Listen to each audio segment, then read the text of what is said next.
Already a crazy Monday. It is 12:06. May I welcome you to your Monday afternoon. Good afternoon. Hope everyone is well. It's Super Talk 99.7 WTN. My name is Matt Murphy. We have 3 hours together today, 180 minutes. I hope you're spending every single moment of it with us and beyond. The Drive with Brian Wilson on After Us. It is our episode 449. Allow me to get through the pleasantries, and we'll let you know what's on the docket for today. It is Monday, November 6th, 2023. For many of you, it's the first work day since the time changed, and this is the big day for everyone to hate that. Are you all right in there? Everything okay? Oh, you got a murder hornet? Behind the glass, I'm looking at Bell Clay's. Bell Kay's looking around like something's going on. He's freaking out. Something was in queue that shouldn't have been. Oh, okay. Well, not a murder hornet, though. No. We're pretty sure the murder hornet is either dead or lying dormant. For those... I'm betting on dead. You think? I don't know. You know, some of them can go... I mean, I've heard of these amoebas that can go dormant for years and years and years in the Alaskan, tundra. Look, man, I'm just trying to keep a positive mind frame for you, because if he is only dormant, you're the one who's going to get stung. Hey, he's going to be pissed. That's for sure. Anyway, we've on this Monday, November 6th, it's the first work day for many of you getting back into the groove after we changed the time over the weekend. And it's the big day where people scratch their heads and wonder, why do we do this every year? Why doesn't someone do something about it? Everyone wants to change. Everyone wants to stop the change, but no one can seem to facilitate a manner in which that happens. Anyway, that's going on. Obviously, the manifesto, the leak of 3 pages of what is called the manifesto, I hesitate even calling it that, the writings of a crazy person, the writing of a person fueled by hatred and anger, specifically toward certain groups of individuals. We will discuss it in the first hour of the show today. Never you fear. Scott DeJarlais is scheduled to be on at 12:35 this afternoon. We will speak to him about the call for John Rose to get a response from the Metro Nashville Police Department. One congressman, John Rose, who was on Nashville's Morning News this morning, saying, hey, where's our response, John Drake? We've been asking for one for months, and I'm hearing nothing from you. I'm an elected official. My constituents want to know what the deal is. I'm certain that DeJarlais will feel the same. We will speak with Patrick Leahy of the Tennessee Star at around 2:05 this afternoon. He is a plaintiff to one of the cases involving the manifesto, and we will speak to him about his effort to see the full release of said manifesto and what this changes, if anything. In the middle of that, in the 1 o'clock hour, about 1 o'clock, 1:05, we will shift gears entirely. We have scheduled for some time now a visit with Dusty Slay. Dusty Slay is a local comedian. He is a good friend of ours, a good friend of the show's, and we're looking forward to having him on. And obviously, that's going to be way out of left field with regard to some of the subject matter in the first hour, but we do that all the time. So we'll manage that. We'll speak with Dusty, get away from the awful news of the day, and talk to him about his comedic career, his friendship with Nate Bargatze, and whether or not he had conversations with Nate in advance of his Saturday Night Live visit, and when Dusty's Saturday Night Live visit is coming up. I would assume pretty soon.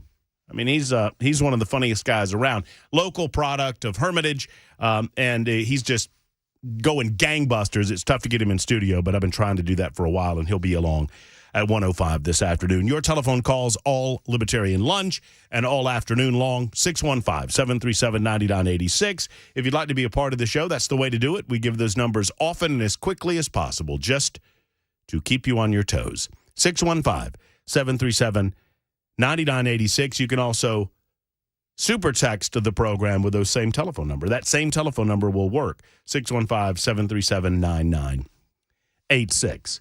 Okay, obviously, the big news. We've got a year to go before the 2024 elections. You guys aware of that? Tomorrow marks a year, a calendar year.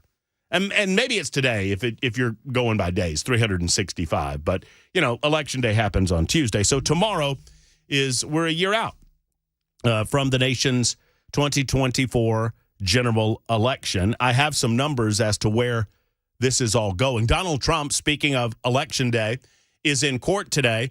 Apparently, the judge did not like Donald Trump or does not like Donald Trump fully answering questions, saying that he's talking too much. He's the plaintiff in the case. The judge is the sole decider in the case. Now, think about this for a moment. The judge in the case is set to decide the guilt, not even the guilt or innocence, the He's set to decide a civil verdict in favor of or against the plaintiff in this case, meaning Donald Trump. Or I guess he's, I take that back. He's not the plaintiff in the case. He's the defendant in the case. I said it wrong. The plaintiff in the case is the state, which is odd because it's a civil case, but the state is accusing Donald Trump of violating civil law in that state. It's a very odd set of circumstances. But Donald Trump is the defendant, and the defendant ought to have a robust opportunity to do just that, defend himself. Yet, apparently, the judge doesn't want to hear it all. This is not a stump speech, Mr. Trump, he said. I mean, he's telling the lawyers of Donald Trump you need to get a handle on your client. And I'm thinking, this guy is defending himself against you, dude. And you're not just the judge in the case, you're the decider in the case, which makes it decidedly different as well. Anyway, we'll give you the details on that if you've not heard. Tuesday, November 5th is Election Day, so it's 300. Well, thank you. 7219. It's about a year. We're about a year out. But I knew I wasn't certain if there was a leap year involved in it or what. So I know that it wasn't exactly 365. What are you pointing at? Why are you pointing? What are you pointing at? You're pointing at some random computer over there. Oh, you're pointing at your computer that shows you the television. I was getting there. Not done yet. We're just in the midst of the pleasantries here. I just get distracted.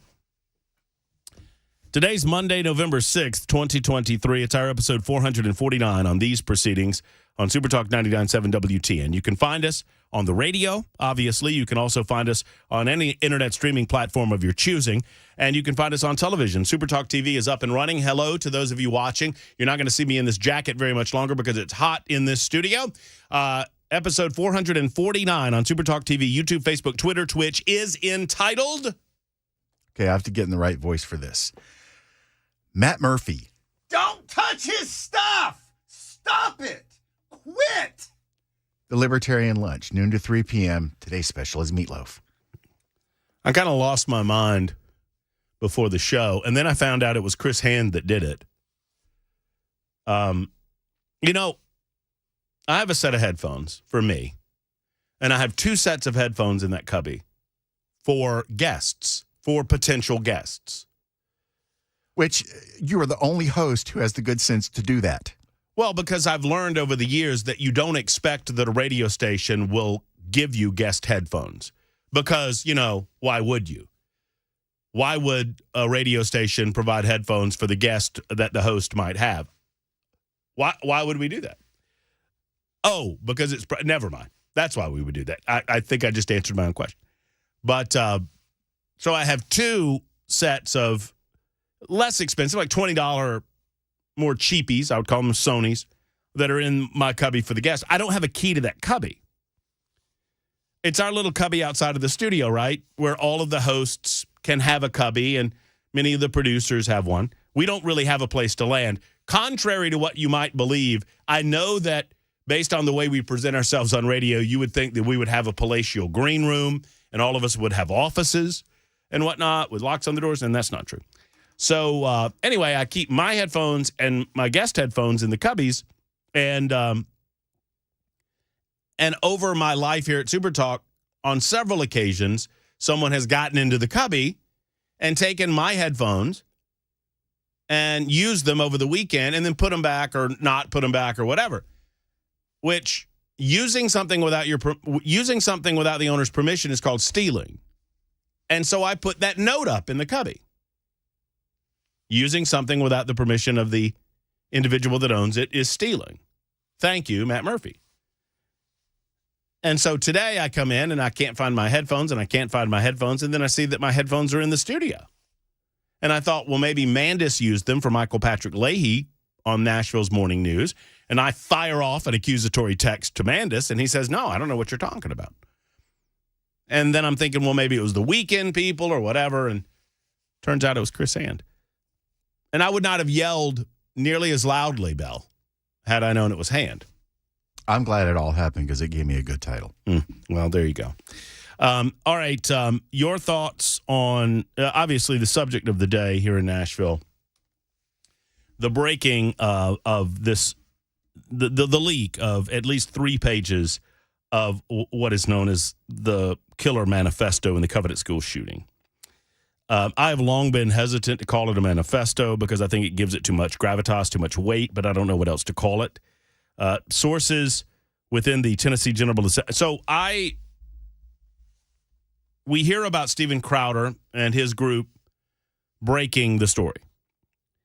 And he does so at 9 o'clock this morning. I see the writings, looks good, looks authentic, but I'm not going on air and I'm not going online with this story until I corroborate it, mainly because Alex Jones is involved. I don't know Steven Crowder that well. I have no reason to doubt him, but I have a hell of a lot of reasons to doubt Alex Jones. Alex Jones, I don't care what you say about, well, look, different people can have different opinions. I think Alex Jones is a scumbag. And I think he's long been a grifter and a scumbag. I think he has made a tremendous amount of money playing on people and their emotions. And I don't necessarily fault those people. But I believe Alex Jones is a grifter. And I know that some of you listening to me have fallen all in. He is up, but I'm not here to debate him. I'm here to tell you that his presence in this story makes me pause, and I'm going to be doubly sure that I do my due diligence. We're talking about a guy that claimed that Sandy Hook was a set-up murder and there were crisis actors and that those people were still alive. Okay, so don't come at me with, yeah, but Alex said this, or yeah, but he was right on this. This guy has been found guilty by multiple juries for what he did at Sandy Hook. And once again, I don't want to get into the depths of it, but it's the most disgusting type of emotional rape that you can imagine. So his presence in this story, because he's apparently linked up with Crowder somehow, gives me pause. So this morning when we start finding out about it around 7:30, 8 o'clock that it's going to be released, I start making a few telephone calls. And first off, kudos to Crowder for getting the information, vetting the information, and releasing the information, something that the authorities in Nashville, Tennessee should have done months ago. So I give all the kudos in the world to Steven Crowder for getting the information to the people, not necessarily because of what the information contains, but because of my firm belief that an open government that believes in liberty and freedom cannot operate under the cloak of darkness. And if you start shielding the public from certain aspects of what the government knows and what they don't know about cases like this, based on their sensibilities or the emotional turmoil that it might cause within a community, the government's going to exploit that for their own purposes. In other words, they're going to start hiding a hell of a lot of stuff from you, and we don't need that. On that platform and premise alone, anything that does not specifically hamper the investigation or anything that does not specifically endanger the public should be released to the public. Regarding Covenant or any other shooting like this, the public has a right to know, and our elected representatives can't possibly make decisions about our future liberties and rights and those laws that they would put into place that might butt up against our rights, specifically the Second Amendment, without all of this information. Without all of this information. So obviously the information needs to be out there. So kudos to Crowder, first and foremost, for getting it out there. Secondarily, I don't know that upon reading the 3 pages that were released, I don't know that I learned anything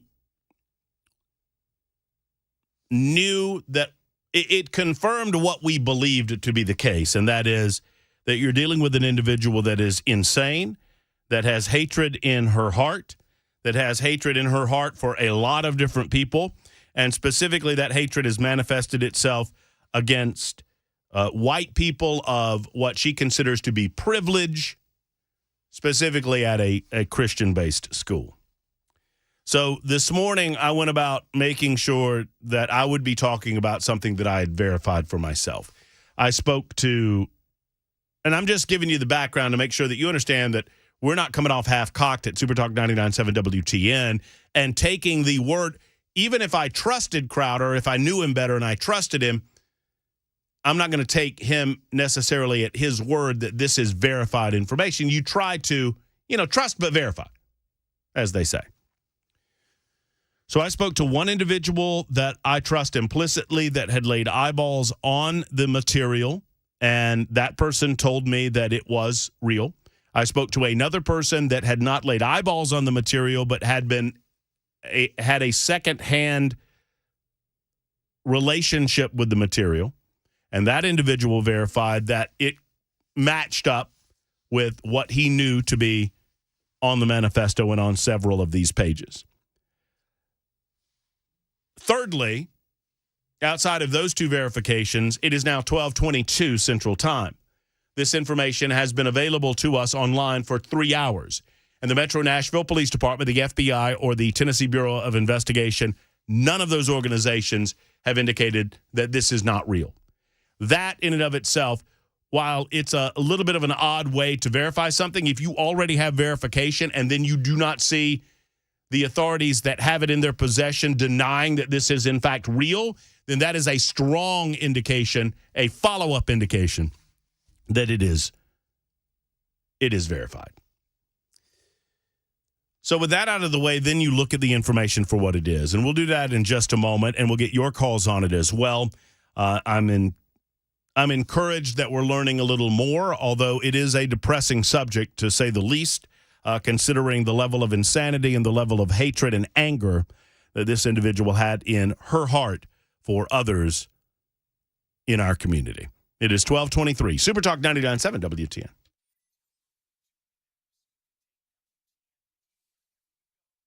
USS stands for United Structural Systems. They are, simply put, the best when it comes to your waterproofing in your home, your foundation in your home.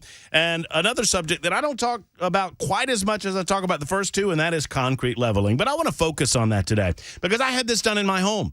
I had the poly-level lift system done at my home in Birmingham. Cannot say enough about this incredible system. It saves you thousands, if not tens of thousands of dollars. It is less expensive than replacement of your concrete, and it really is the only thing that I have found that will truly fix the issue at hand without having to replace that concrete. It has higher load capacity than traditional approaches. There's no color change in the concrete, no damage to the grass or the landscaping. It's pretty cool. I watched them do this. They drill small holes in your existing concrete. They use the foam poly-lift system to pump foam in there that expands and hardens. That foam then levels the concrete. They give it nice and leveled. They seal it off afterwards, and you've got a level surface where you had cracks and you had steps and all of those things before. Don't replace it when you can raise it with a poly-level lift system. It's just a component of what they do at USS that makes them the best. They have over, 29, almost 30 years of experience and over 25,000 satisfied customers. Give them a call today to find out more, 615-488-7855, 488-7855. For USS, they guarantee their best, USSTN.com.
It is Super Talk 99.7 WTN. Are you messing around with the television in there? I'm not accusing you of anything. I'm just asking. No, I am, because for some reason it's on Spanish. Are you? You're messing with mine. Just so you know. I'm somehow, and I accuse Dan Mandis of this because he can't set the clock. So, did you see him this morning? He was off. I have no comment to make on this subject. He was off his game this morning because he couldn't set the clock in here, the Radio Shack clock, which eventually, and I encouraged him to hand it to Mason Fleming because, comparatively speaking, Fleming is a young buck and he's an old fart, and old farts don't know nothing about technology. Well, he eventually handed it to McMorey, and McMorey accomplished the same thing. He got it set for him. I'm older than Dan, and I've reset that clock for him, I think, pretty much every time he needed it reset when I produced his show. Well, there you go. So maybe it's not.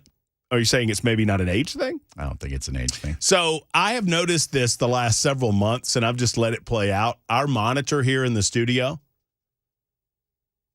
and as you would expect, we are absolutely state-of-the-art in our palatial studios here at Super Talk 99.7 WTN. I mean, and by state-of-the-art, I mean 1990 and 9.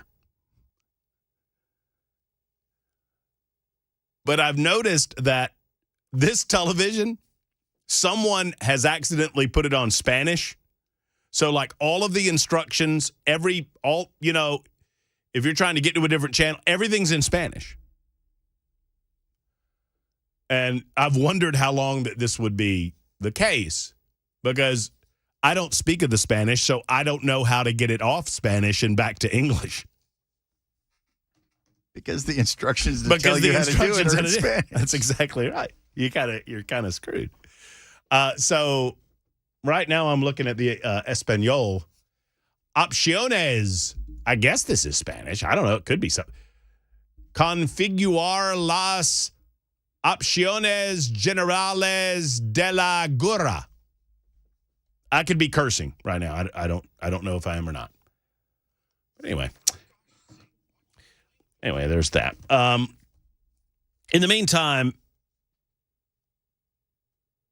the mayor's office has come out with a comment, as reported by News Channel 5.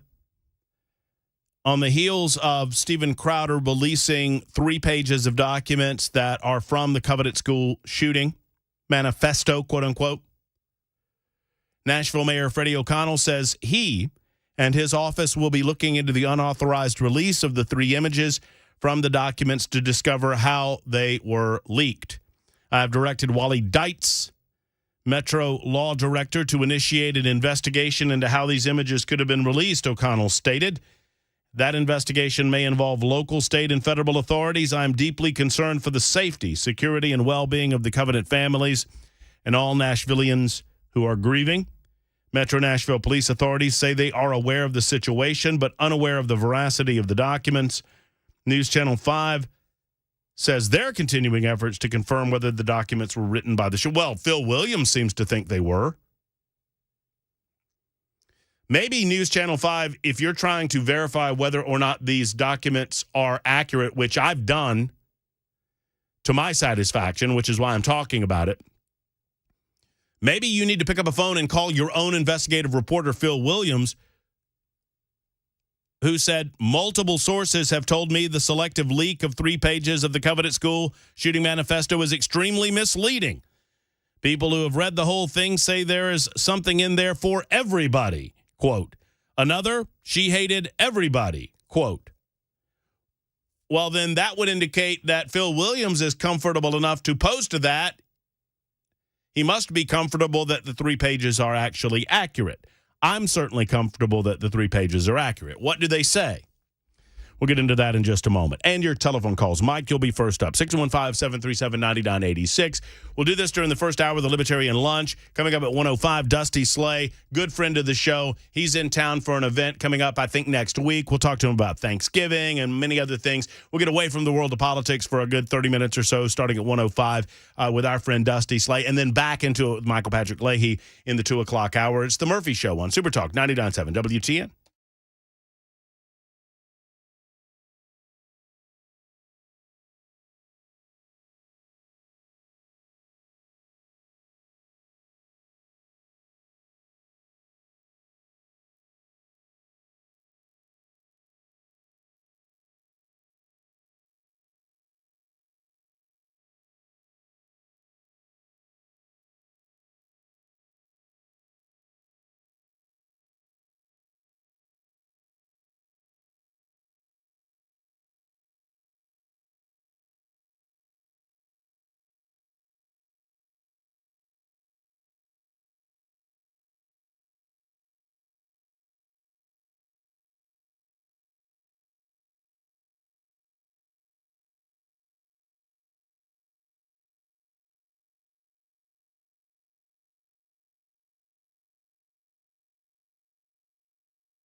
I wanted to touch on the history of Tethered and kind of how it came about. There was a handful of us that were already using similar equipment. At the time, however, you couldn't just go to the store and buy saddle equipment. It just didn't exist. And selfishly, we just were making gear that nobody else would make for us and that we wanted ourselves.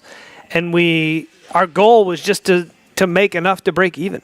Fortunately for everybody involved, it took off. It's got an appeal. People really liked it. When you think of a saddle, that's what I think of. That's the first name that I think of when I hear about a saddle. For me, the reason I got into it was I'm hunting public land, and most of the time I'm going pretty deep. Being lightweight and mobile was huge. I walk in with a pack and my bow. That's it. The more I did it, I was like, man, there's so many features here that are helping me improve as a hunter, where I can take different shot angles and stuff. And I'm going to tell you, I feel safe with this rope all the time. Yeah. From the ground up, I'm hooked in. If I fall off this thing, I'm just going to swing a little bit. And I think the learning curve is small. It's just about getting comfortable with your equipment. It's the biggest thing. And for me, it's repetition and then fine-tuning that to meet my needs. And that's the cool thing. What I like and what might meet my needs might be a little different from you. And even though we're doing the same thing, you can tweak it to meet your needs. And I really like that aspect about it.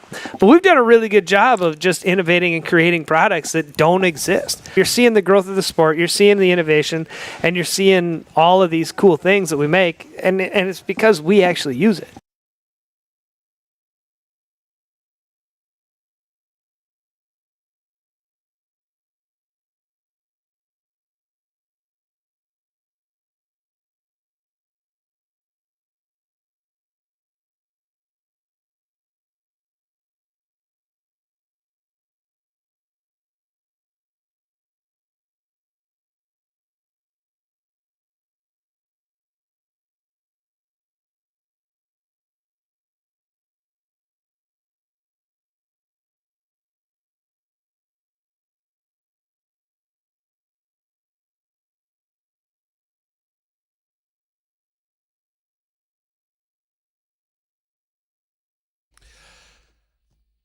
Coming up just after 1 o'clock, a much-needed respite from the news of the day with Dusty Slay. Any questions for Dusty there, Bell?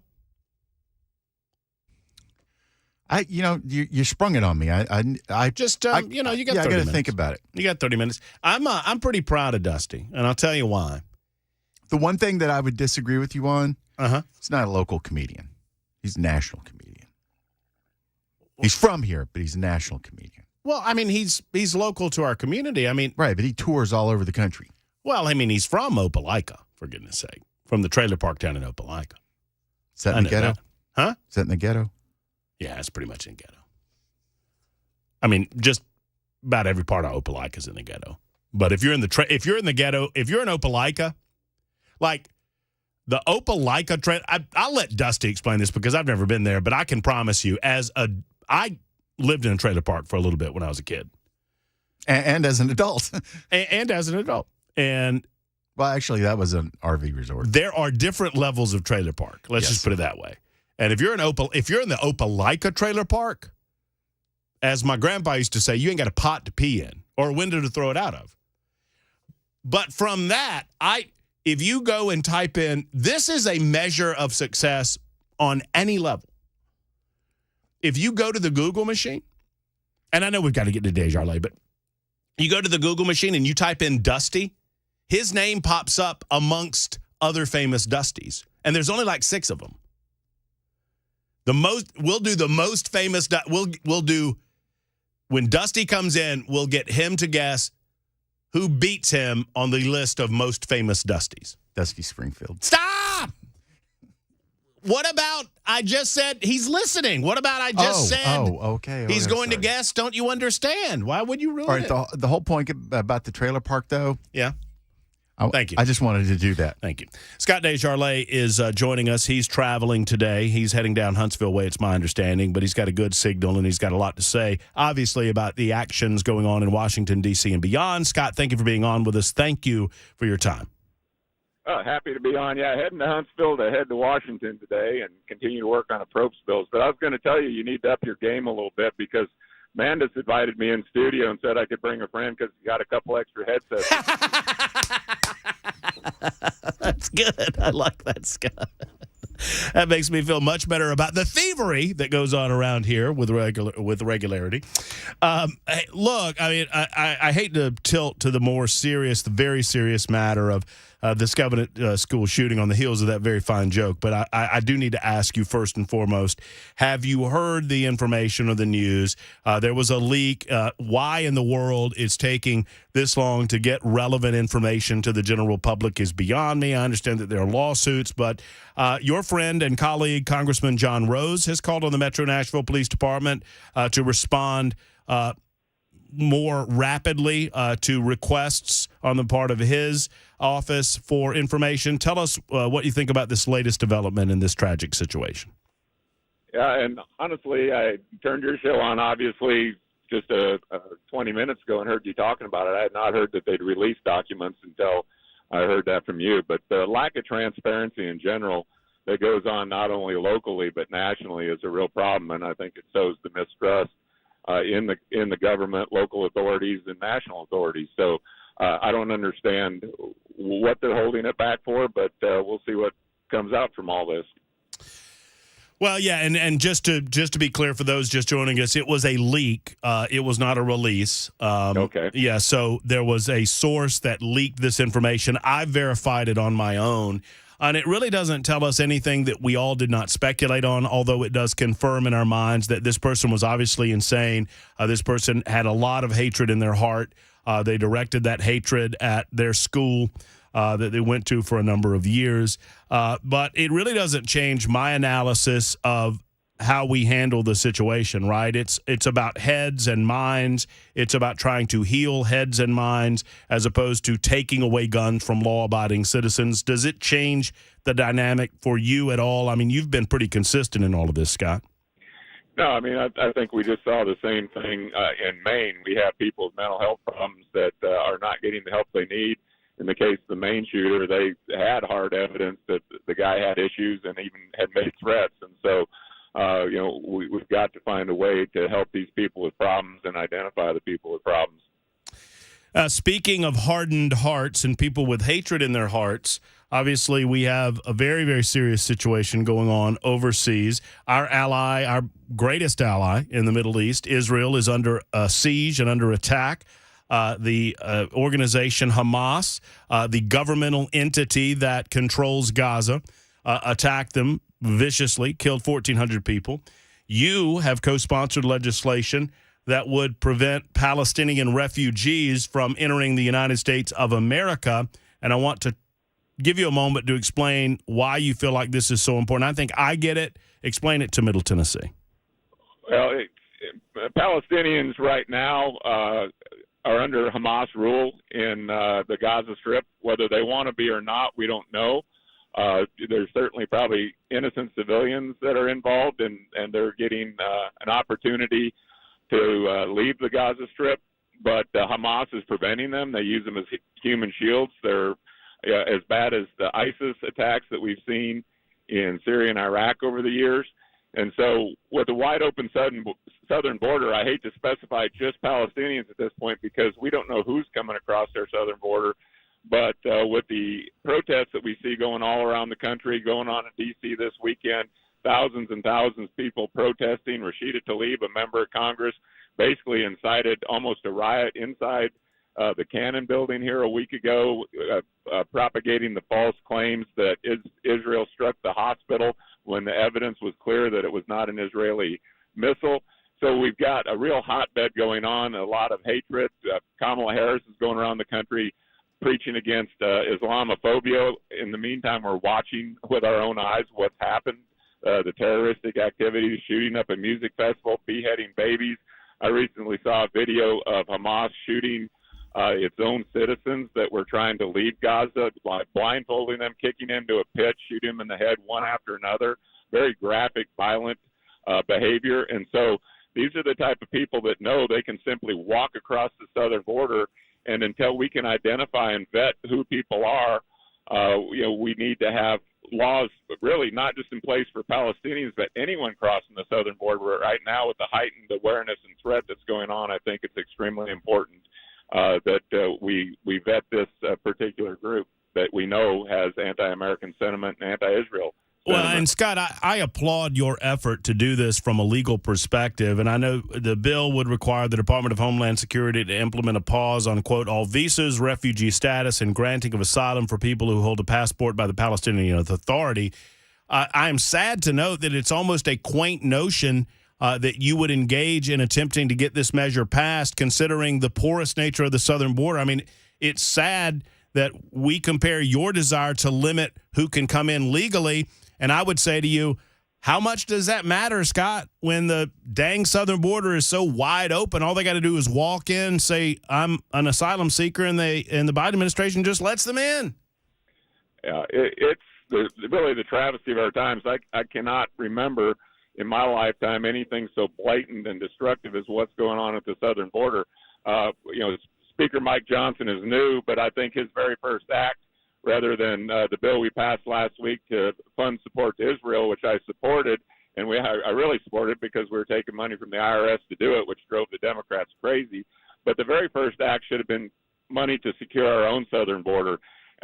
We've got to address this, put this on the Democrats, and let them tell us no, that there's not a good reason to do that when we've had 7 million people come in and over 1 million gotaways. You saw Mayorkas trying to answer questions in a hearing last week, and he just simply won't answer the questions. But we've had over 1 million gotaways, and those are the ones you worry about, the people that are trying to get into this country illegally, who are seeking asylum or are under 18.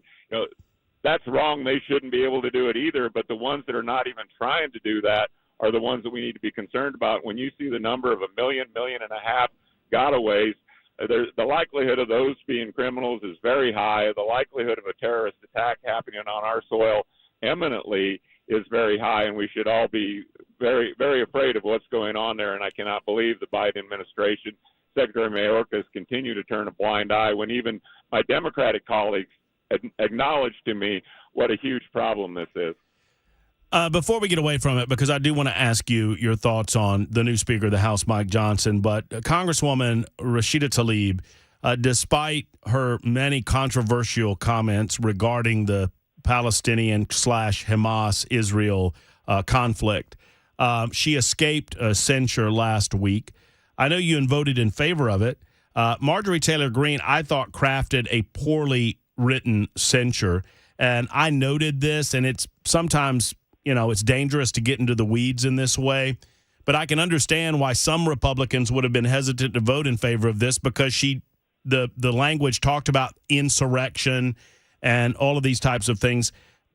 Just give us a thought on where you were and why you believed it was commentary and an activity that crossed the line for you.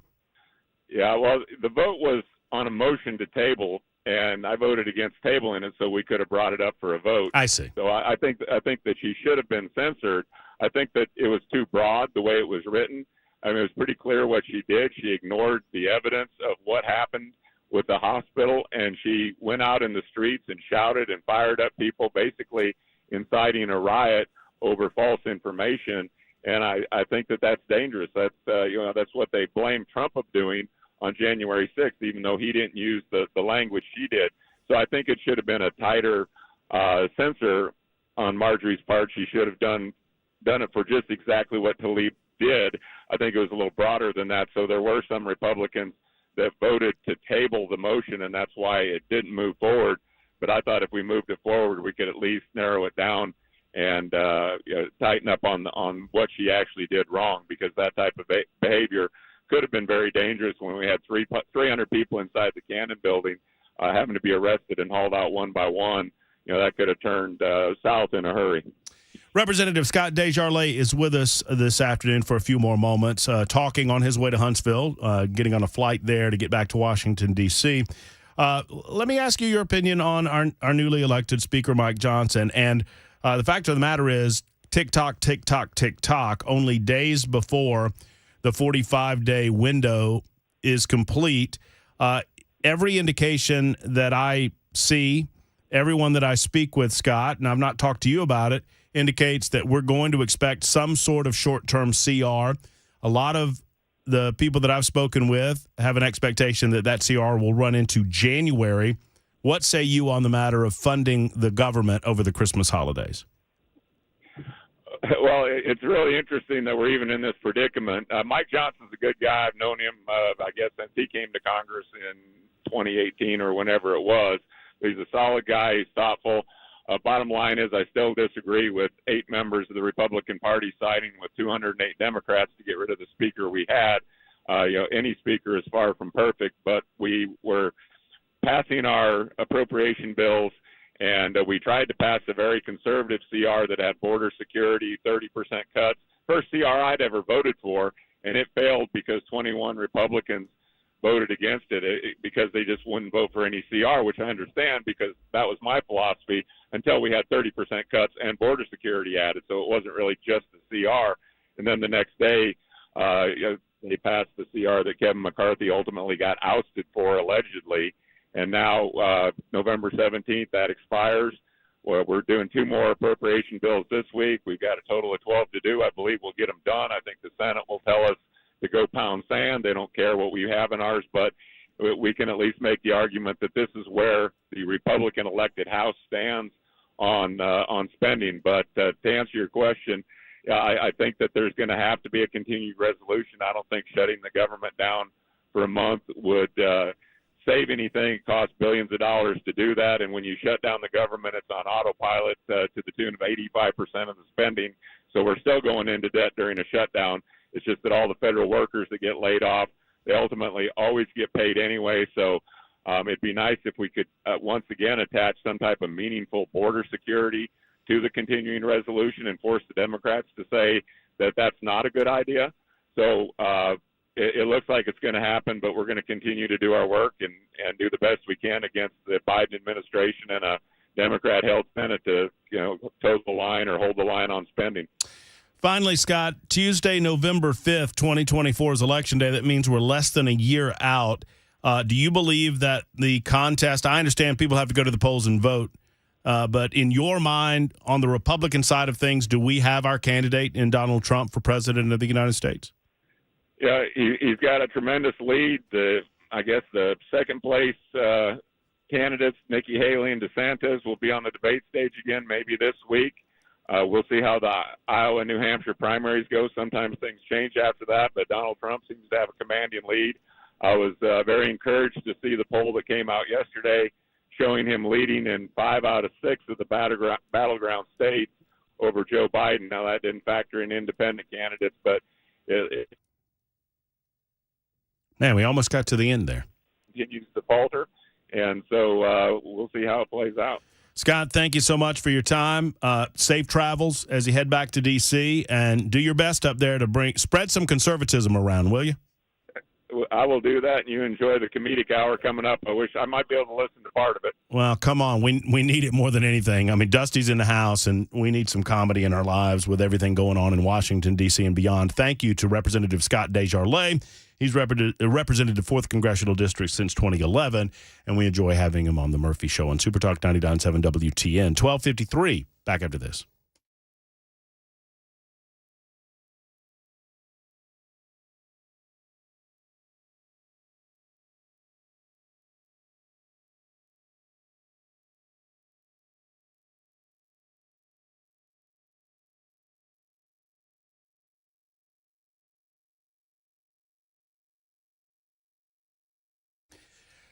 Hey, friends, let's talk about Tennessee Men's Clinic for a moment because, guys, when you reach my age, I'm 50 years old. I mean, whether or not you experience a lack of bedroom activity or not, and I'm not here to talk about that. I'll let the Tennessee Men's Clinic talk to you about that when you make your appointment. But I do know that a lot of guys go through energy loss in their middle age years, and they think it's just a result of being middle-aged. Well, it's not just a result of middle age.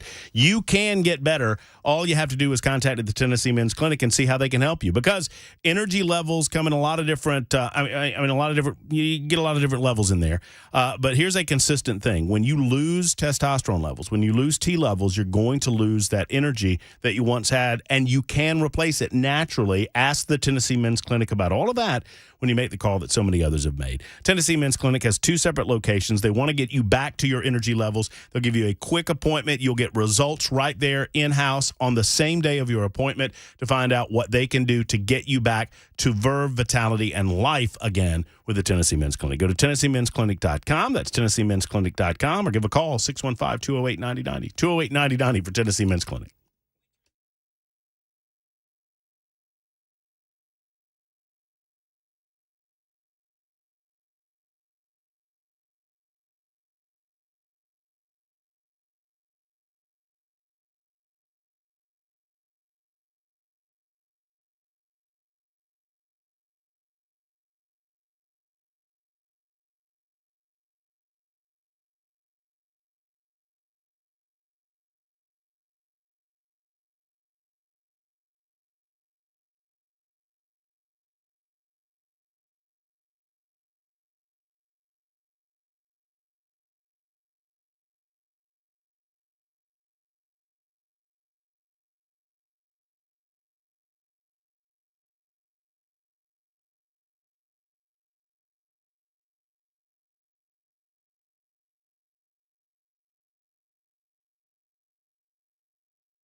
ABC News.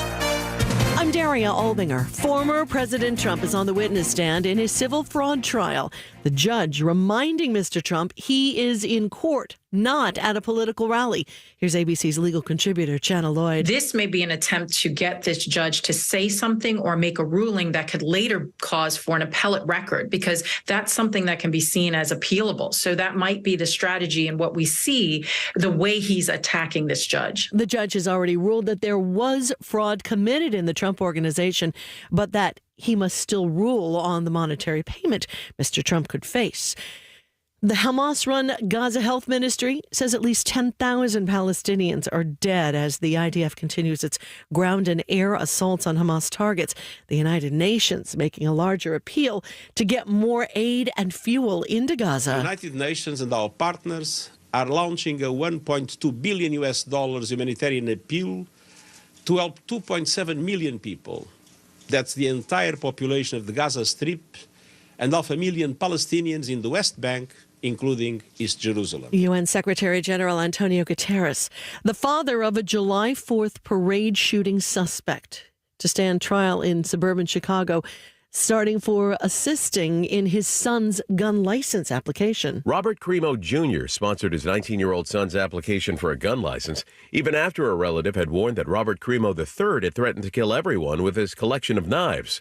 That was in 2019. 2 years later, the mass shooting in Highland Park, Illinois, Cremo III accused of killing 7 people during the town's 4th of July parade. Prosecutors asserting that Cremo Jr. enabled the deadly rampage by signing off on a gun license for his son despite the warnings.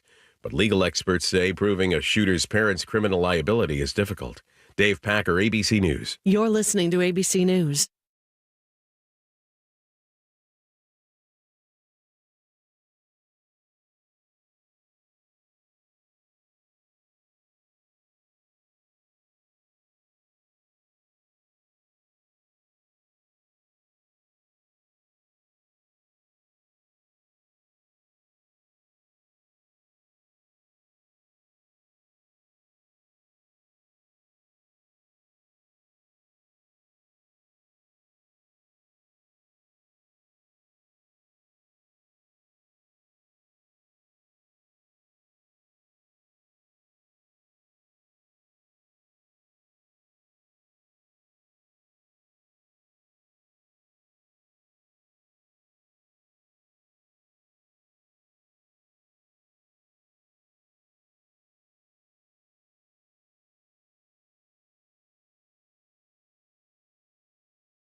It is Super Talk 99.7 WTN. Happy Monday to you, November 6th. Glad you are with us.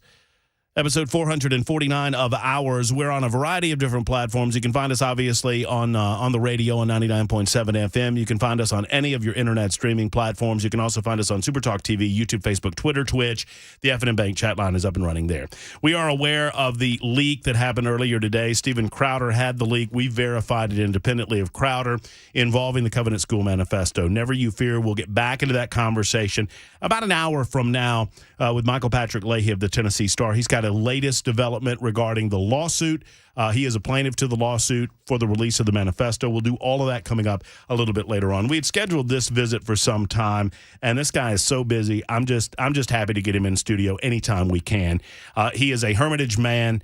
He's not I can't say that he's a Tennessee native because I know where he comes from in Opelika. And as I told you earlier, when you're from the Opelika trailer park, the other people in other trailer parks look at you like, we need to help these folks out some. He's Dusty Slay. All right. What's going on, man? Well, I'm pumped to be on episode 449. Come on now. You know? Only and we fixed the mic stand for you. Here, let me help you. Well, it's okay. I'm trying to be able to see you, and a lot of springs on this. Looks like almost like a trampoline. It's like one of those trampolines before the kids became puds. Yeah. Where, you know what, you either made it off or you didn't. Yeah, trampolines now have sides, and I try to not be like, oh, back in my day kind of thing, but our trampoline it was just springs. There was no pads. There was no, and I fell through them. We had your arms and legs would go through them? Yeah, our trampoline was right next to a deck and a black walnut tree, and we would jump out of the tree onto the trampoline, jump off the deck. It was wild. And if you got a group of about 4 or 5 kids, because we weren't rich enough to. Danny Reese was the kid that had the trampoline, and you go down to Danny's house, and about 6 or 8 boys get on that trampoline, and if you get your leg stuck through the trampoline with the spring on it, you're on your own, dude. Yeah. Nobody's going to stop and say, hey, maybe we should let him get his leg out before we stretch this spring out that pinches the flesh. No, you're on your own. Yeah, it's hilarious when it happens. Come on, guys. It's like, why are you crying? For those who don't know Dusty Slay, I don't know where you've been. You can see him at Zany's. You can see him on Netflix. You're everywhere. Yeah, November 14th, I'll be at Zany's. You're no Bargatze, but you're just about everywhere. Well, that is true. And I do a podcast with Nate, and it's like when you're on the Nate podcast, the Nate Land podcast, it's like it's all about Nate because Nate is a superstar now. So how long have you known Nate? I'm very famous. Let's just get this out of the way because you're famous. I don't want to spend our time talking about Nate, but let's get this out of the way. How long have you known Nate? For years, right? I've known of Nate personally for at least 10 years. And how long have you been doing the podcast with him? About a year. And so your presence, I just want to connect some dots here. Yeah. Your presence on Nate's podcast has really coincided with his superstardom. Yes, some could say I was directly responsible for him hosting SNL. That's kind of where I was going. Yeah. They're like, if he does a podcast with Dusty, he must be he must be something pretty special. We need to look into this guy a little further. Well, I just looked this up. And I want to congratulate you. Okay. Because I don't know if I should congratulate you or your parents who named you. Okay. Because I like to Google myself. Don't isolate that. I like to, you Google yourself to see what's going on, what other people are saying about it. I get it. And so I was Googling you, Dusty, and I got Dusty typed in. Okay. Can you guess who you're around? You're in a group of like 5 Dusties. Yeah, I'm guessing there's a Dusty Rhodes, the American Dream, Dusty Baker, Dusty Springfield. You got it. You've done this, haven't you? Well, there's not a lot of Dusties out there. You could go maybe a Dusty from Pure Country, George Strait. I don't know what his last name was on that. I got Dusty Miller, which is a plant. It's a silver ragwort. Oh, that's what blows me away. It's not in that list. What? Dusty Hill from ZZ Top. Oh, yeah. I guess it's because everybody just knows ZZ Top. Right. Yeah, probably so. You got to get into the deep cuts. So I guess kudos to your parents, but also to you. You've risen to, you're the cream of the Dusty crops. Yeah, I mean, it feels good. There's a Dusty commentator on college sports. Right. And I'll be listening, and they'll keep saying Dusty, which I'm not used to hearing, so I think they're talking to me. Have you always been called Dusty? Yeah. I mean, is that it? Is that on the? I mean, these are personal questions, No, but that's what you're here for. I'll I mean, be honest. is that what's on the birth I don't certificate? like to reveal this, but I'll be honest. My parents wrote on the birth certificate, Dustin. Can you believe it? Dustin. If there's one that might be worse than Dusty, it's Dustin. It's Dustin, yeah. Oh, come on. And then they never called me Dustin. They don't call me that to this day. When they were mad at me, they didn't call me Dustin. It was always Dusty. So why even write it down? That's a good point. I became fascinated with a performance artist. His name was Gary. But he went professionally by Unknown Henson. I don't know if you know Unknown Henson. I've heard of Unknown Henson, If you don't know, he's a great guitar player. He did a cable access show years ago in North Carolina, and he was on Squidbillies for years until he had the unmitigated gall of offering his opinion about politics on social media and then immediately got canceled. That said, he called himself Unknown Henson, and he would interview in character. And that was his one rule. It's like, I know everybody knows my real name's Gary. I'm not going to be Gary. I'm going to be unknown. Right. And, you ask him, it's like, well, who are you named after? And he said he was named after his daddy. He said, because it says that right there on his birth certificate. Father unknown. Oh, that's good. I love that. So he's named after his That's dad. good. Gary is an interesting name. There's a little kid in my neighborhood named Gary. And I just feel like Gary is not a kid's name. You know what I mean? I like the name Gary, but you're not born Gary. You become Gary. Do you know what I mean? You're not like a little Gary. Yeah, I feel like Gary should have some overalls. Yeah. Always. Yeah, like you're something else. And then when you reach a certain age, you're like, now I'll go by Gary. Yeah, Gary does sound like an old man. Yeah, it's like this kid seems grown. Like, I feel the same way about Walt. Yeah, Walt, yeah. I wanted to name my son Hank.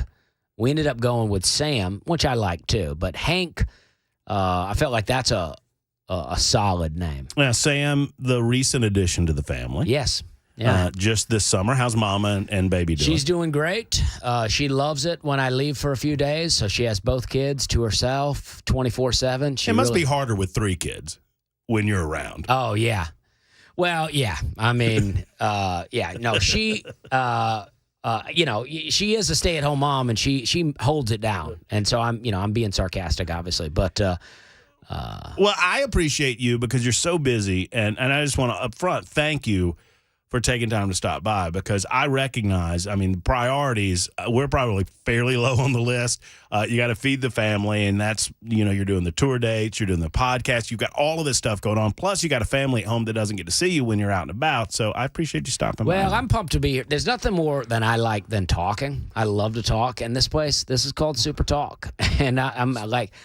I love it. Let's get in here. Let's talk. I hate when a radio station keeps playing music. It's like, let's talk. Shut the music down. Yeah. I got fired for that when I was on country music radio. They said they gave me a fake name to begin with. What was your fake name? My name was Captain Ray Brooks. Okay. Because my middle name's Ray. Okay. And so the guy was like, well, Garth Brooks is hot. This is the early 90s. Garth Brooks is hot. He said, you're going to be Captain Ray Brooks. This is program director. And I was like, Captain? Who is he, Vince McMahon? Oh, yeah. No, he said, no, this is brilliant. He goes, you're on 7 to midnight. It's like everybody's on a flight with you. You're the captain of the country music ship. And he said, you can do a lot of things with it. Like right at the beginning of your shift, you tell everybody to put their tray tables up. I was like I'm making announcements? Yeah. He goes, yeah, exactly. Because people love hearing those airplane announcements. The same guy who encouraged me to do this shtick 6 months later was firing me, telling me that I talk too much. Wow. I'm like, well, I think you're sending mixed messages here, I'm just bud. trying to get you ready for your in-flight. Right. I'm just explaining to people to the left of the plane, you can see the Empire State Building. Yeah. Captain Ray Brooks. Ray Brooks. Doug Stone, I think, his name was Doug Brooks, and they encouraged him to, because Garth Brooks was popular at the time. So I don't think it was a good move to have another Brooks out there. I felt like it was kind of a career killer myself, but you know what? I probably did as much to kill my career in country music as anyone. How much better would it have been, though, if you were Captain Ray Stone? Now, see, there you go. Yeah. That's got a ring to it. I kind of want to flip to Captain Ray Stone right now, as a matter of fact. You're all over the country, right?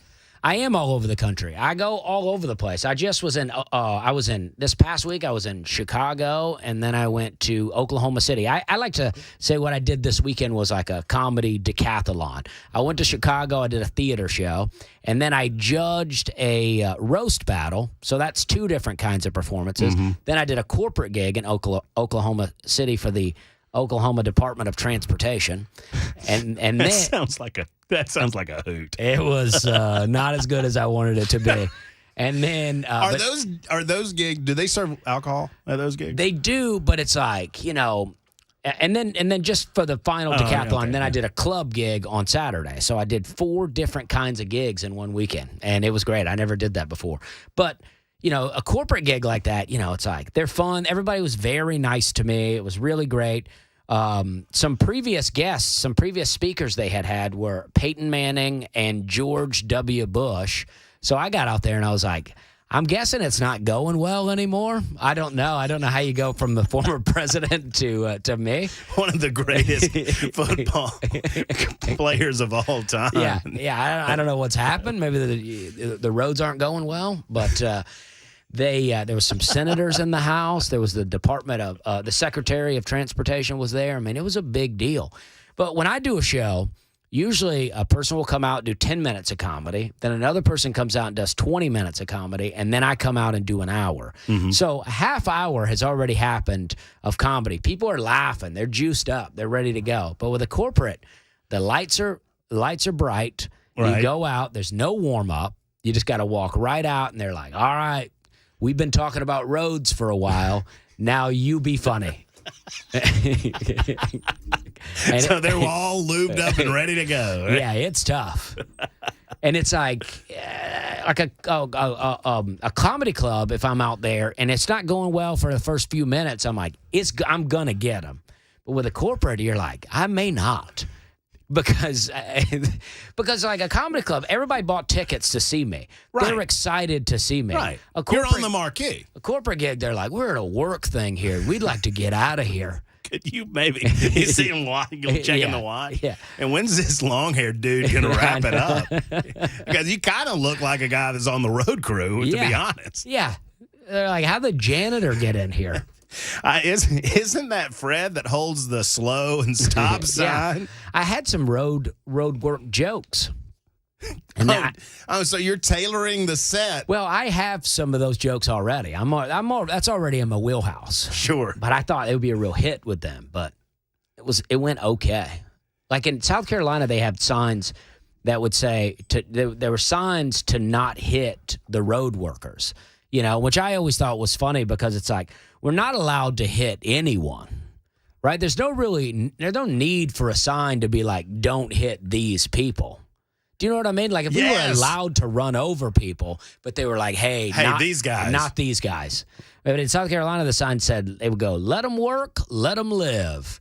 It's like some kind of joke to them, these people's lives. I feel the same way. Not necessarily the old school baby on board things, but there are signs that tell you to stay back like show dogs in transport. Have you seen this? Oh, yeah. And then, it makes me want to hit them. Oh, yeah. It's like, why do you think, like I was going to tailgate you, but whoa. They've got little Yorkies in the car with them. Better back off. We don't want to upset the little Yorkie dogs. I've seen some aggressive baby on board signs that it does irritate you in a way that's like, you're lucky the baby's in there because it's like, it's pretty irritating how aggressive you're being. Like, yeah, but ironically, if the baby weren't there, the sign wouldn't be there either. Yeah. It's kind of a little, messes with your head for a little bit. I get a lot of road rage stuff. I mean, I'm not like so mad, but I get irritated real quick on the road. Well, I think it's the old Carlin line, right? that everybody, I think it's George Carlin that said, It is. Everybody that's going faster than you is a maniac, and everybody going slower than you is a moron. Absolutely. and so everybody's the enemy. Everybody's an idiot when I'm in the car. I go, what's this idiot doing out here? You know? And then but it's like all it takes is a little wave of acknowledgement from them, and I'm totally fine. Nothing infuriates me more in an automobile than the lack of acknowledgement to recognize my act of kindness. So I'm like, okay, this dude looks like he needs to get in. Let's go ahead and let him in. If you give me the wave, I just had a wonderful moment. Yeah. A nice, warm, fuzzy wave of emotion. You could be friends with that person. But if you don't acknowledge what I just did for you, I hate you till the end of time. You let them in, they don't wave. You want to work your way around them to cut them off. It'd be like, actually, no. No, I take it back. Yeah, actually, now you can't get him ahead of me. Well, I do that. The wife made me stop doing this. Talk about traffic, right? The slow left-hand drivers, which everybody hates. But there seems to be more of them now. It's a younger generation thing. I hate to say that, but I think it is. Where they just don't recognize the left-hand lane on the interstate as the slow lane. That's what my grandpa always called it. It's a slow lane. The right hand lane? I mean, the right hand lane is the slow lane, and the left hand lane is the passing lane. Okay. I was saying it wrong. Yeah, the pass. So I started, if you get behind that slow driver in the left hand lane that won't get over, I would get over in front of them and then immediately start driving slower than them. So I'm doing exactly the same thing that they did to me. Right. It's fascinating how angry they get. Oh, yeah. They're just infuriated. I love it. It's like, you were just doing that to me 20 seconds ago. Oh, yeah. If people, I'm really bad. My wife has really locked it down. She's like, there's kids in the car now. I have to really be careful. Right. But like I got in Alabama one time, a guy was really like tailgating me on a road where I'm like, there's nowhere I can go here. It's like, there's no reason for you to tail. So I got real slow. And then he finally went around me and then basically slammed on the brakes. Right. And then we had a real thing. And he pulled over and I pulled over and my wife lost it. And I was like, okay. She goes, and I don't know. I get into it. I wasn't going to fight the guy, but I was going to go, what are you doing? Yeah, what are we doing here? What are you doing? Why are you being like this? We're trying to live in a civilized society. Yeah, and look at you. Yeah. You're breaking it down. All right, we're breaking it down with Dusty Slay. It's a good respite from some of the news of the day. I'm going to ask you about this.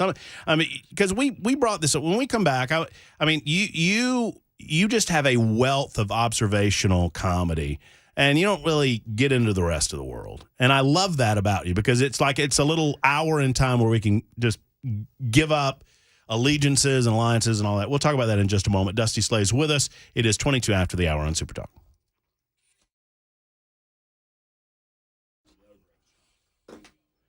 Hey, friends, 2 locations on Savory Spice. And man, oh man, these are great smelling and great. I mean, it smells great. You smell it before you see it. And then you walk in, and what an incredible selection of spices that they have. And I know what you're thinking. You're thinking, Murphy, you're talking about a spice store. How cool could it be? Go in. And you tell me if you don't feel the same way. They've got spices for just about any dish you can possibly imagine. They've got spices for any type of dishes that you could possibly imagine, and for every level of expertise. In other words, the chefs, they already go there because they know that these spices are the best. But if you don't know what you're doing in the kitchen and you want to impress the significant other in your life, then you need to get to Savory Spice because they've got pre-made spices. For example, taco soup is a great example. They'll tell you what to buy. They'll tell you how to cook it. And then you put those spices in there, and you've got a delicious meal for your loved ones before you know it. And you really didn't do anything, and you can take all the credit. That's what it's all about. It's Savory Spice. 2 locations, one L&L Market on Charlotte Pike in Nashville. The other is just off the square in Franklin. Tell Holly and David that I said hello and that I sent you to the one and only Savory Spice.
It's 126. All right, the manifesto, and the manifesto is not out, contrary to what some on the super text line are saying. There are a couple of pages of the Covenant Manifesto out. We're aware of that. We discussed it for almost the entirety of the first hour of the show.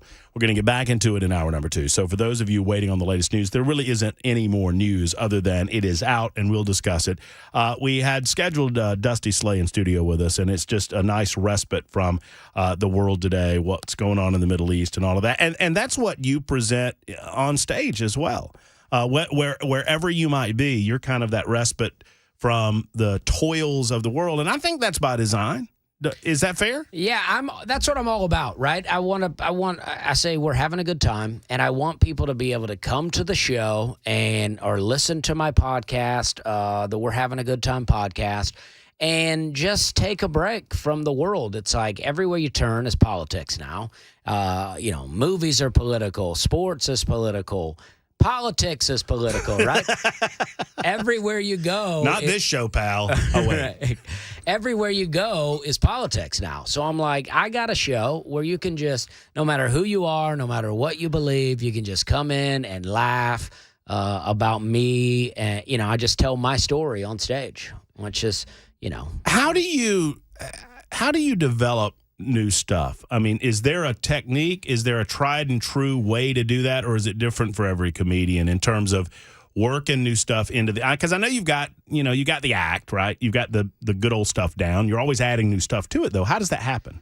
Well, you just come up with some stuff, right? You're like, all right, here's a story that I'd like to talk about. I used to work at Papa John's, right? So recently I've been trying to work on stories from that time. So you start doing it, and then you got to find a couple of things that are, this is my technique. You got to find a couple of things that are funny, and then you just start building and growing from there. And then you find other details, and then I don't know, I'm a funny person, so I just keep challenging myself on stage to make this funny. And then once you find all the things, then you just keep doing it that way.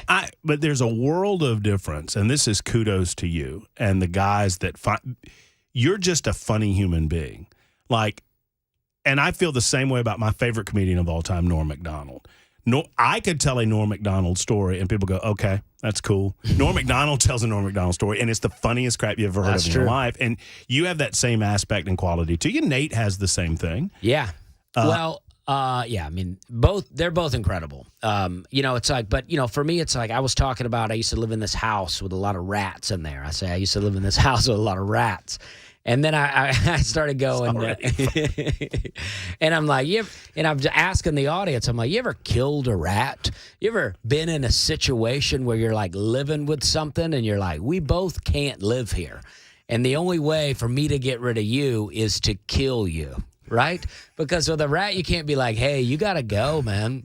I'm gonna have to. This just isn't working out. Yeah, this roommate situation we have where I pay all the rent and you chew holes in my bread bags. It's not working for me.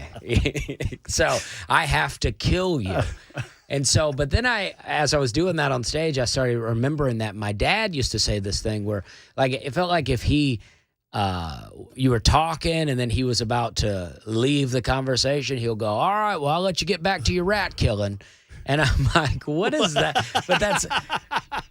But I was asking this audience in Oklahoma City if they had heard that expression before, and a lot of people said yes. So I think it's pretty common, but I'm like, what were they doing back then? Were people just killing rats all the time? They must have been. To where any time you stop someone, you are interrupting their rat killing? I mean, life was a lot harder back then, I suppose. I mean, rats were everywhere. Not enough snakes in the area, I guess. I remember, you reminded me of this quick story. So I'm in Montgomery, Alabama. I just gotten my first full-time job doing what I do. I'm 25 years old. And part of the gig, it paid like $18,000 a year, but part of it was you got a free apartment. And so I had a third-story apartment, or a third-floor apartment. And it was me and my dog in this 2-bedroom, 2-bath apartment. It was huge. I didn't need all of the room. And anyway, one day we're upstairs hanging out with the sliding glass door open to the deck. And a crow flies into the apartment. Wow. A crow. You ever been around, like up close and personal with a crow? No. They're large. Yeah. They are large and pissed. And so this crow's in there just flopping around, flapping around, making just a mess of things. And the dog's barking and screaming. So I get the dog and I put him in the bedroom, try to get away from the crow. And the crow eventually is perched on top of my refrigerator. And I did what any grown man would have done. And that is I got my dog's leash and we left. Yeah. I literally gave my apartment to the crow. And I walked around. My initial thought was, I need to figure this out. But then I realized maybe it'll just work itself out. So I waited. There was one point where I felt a little emasculated because I was standing on the ground looking up at the sliding glass door, wondering if the crow had already gone out. And at some point, I think he's cooking food in there. He's watching television. The crow's hanging out. But eventually I came back and he was gone. I feel good about that because I'm not killing the crow. It's scary in a lot of ways. I'm not firing a shotgun in the apartment. A crow feels like a dark animal, right? That it's like, it just feels like some kind of weird omen that a spirit has come in and you're like, I might have left the apartment for good. He wants you too, Damien. Like that kind of thing. Yeah. No. My dad told me, and I don't know if this is true, that they had a crow when they were a kid and they took it somewhere and had its tongue split or whatever, and they taught the crow a couple of words. That's not true. He told me that. I don't know. Did you just say, I don't know if that's true? I don't know if it's true. Is your dad still with us? Yeah, he is. Okay. Can I tell you something? It's not true. And then your dad's, that didn't happen. Why would he make that up, though? What words did they teach the crow? I don't know. I don't know who they took it to get the tongue split either. Hey, I mean, because if I'm a crow and I learn to talk, the first thing I want to know is whose bright idea was it to split my tongue? Yeah, why are you messing around with my tongue? Easy, Trigger. I'm just here for the worms. And that was in Alabama. Maybe that crow was my dad's crow trying to get away. Maybe the crow, maybe it was. Maybe if I'd have sat around and to talk to me, say, hey, you won't believe what this dude down in Opelika did. That crow's running a crow radio station right now, being like, I tried to hang out with this guy, and he took his dog and got right out of there. He got just left. He had an apartment too big for him. He wouldn't even let me stay. I didn't even tell the best part of that apartment. When I first met my wife in that apartment, one of the first things that I thought it was hilarious. I know we have to take a break. I have to tell this side of the story. So I didn't have enough furniture, and the one bedroom was completely empty of furniture. It had no furniture in it, but I had this extra futon. And at first I just put the futon in the bedroom. That seemed foolish. Well, that bedroom had a walk-in closet. So I put the futon in the walk-in closet and then hung a set of handcuffs up on the rail because I thought that was funny. Yeah. That's what I thought was humorous. And the first time I took my soon-to-be wife or girlfriend back to my apartment, I said, let me show you where I keep the pizza guys. I opened that door. And she's like, okay, I got to leave. And I was like, I was just kidding. Then seriously, I'm leaving. I'll call you later. And I didn't think she was going to call me again. If this were now, she'd make a TikTok video about that. Oh, there's no question. All right, 35 after. I'm in trouble. It's Super Talk 99.7 WTN.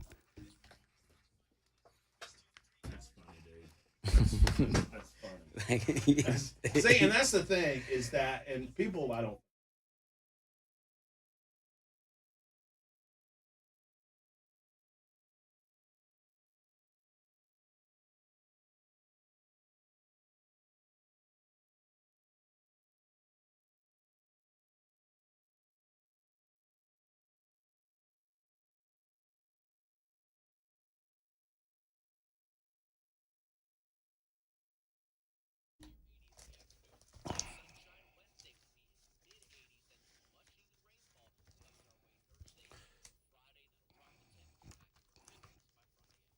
Have you heard the great news? I've heard the great news, and I'm here to tell you about the great news. At the Safe House right here in Nashville, the sales tax-free nature of gun safes in this state back on and ready to go.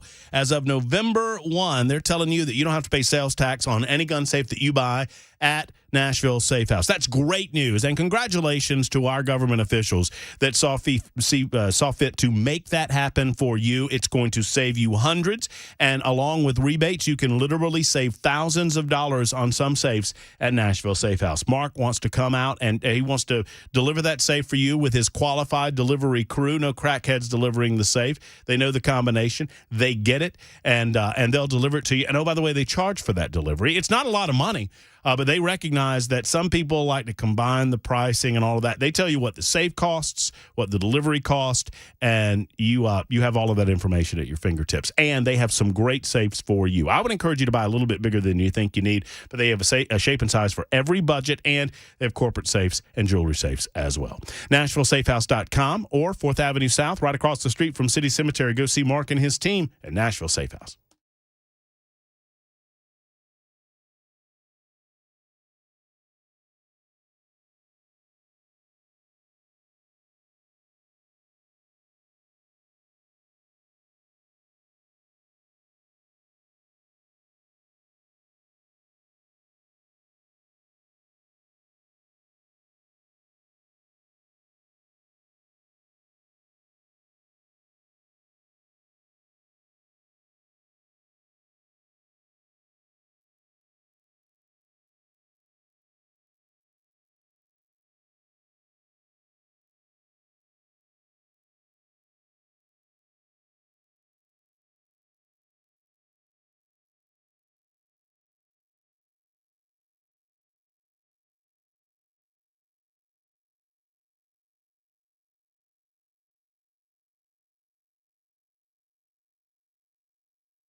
Super Talk 99.7 WTN monitoring events overseas, and we'll update you on what's going on with the Israeli situation. That's very serious news, and obviously here at home in Nashville, Tennessee, we're alerting you to the latest development in the Covenant school shooting, and we'll continue that coming up in the 2 o'clock hour with Michael Patrick Leahy. Right now, taking a respite from the news, a much anticipated by me at least conversation with Dusty Slay, who's busy. He's all over the United States of America, nay, the world, traveling, doing his comedy.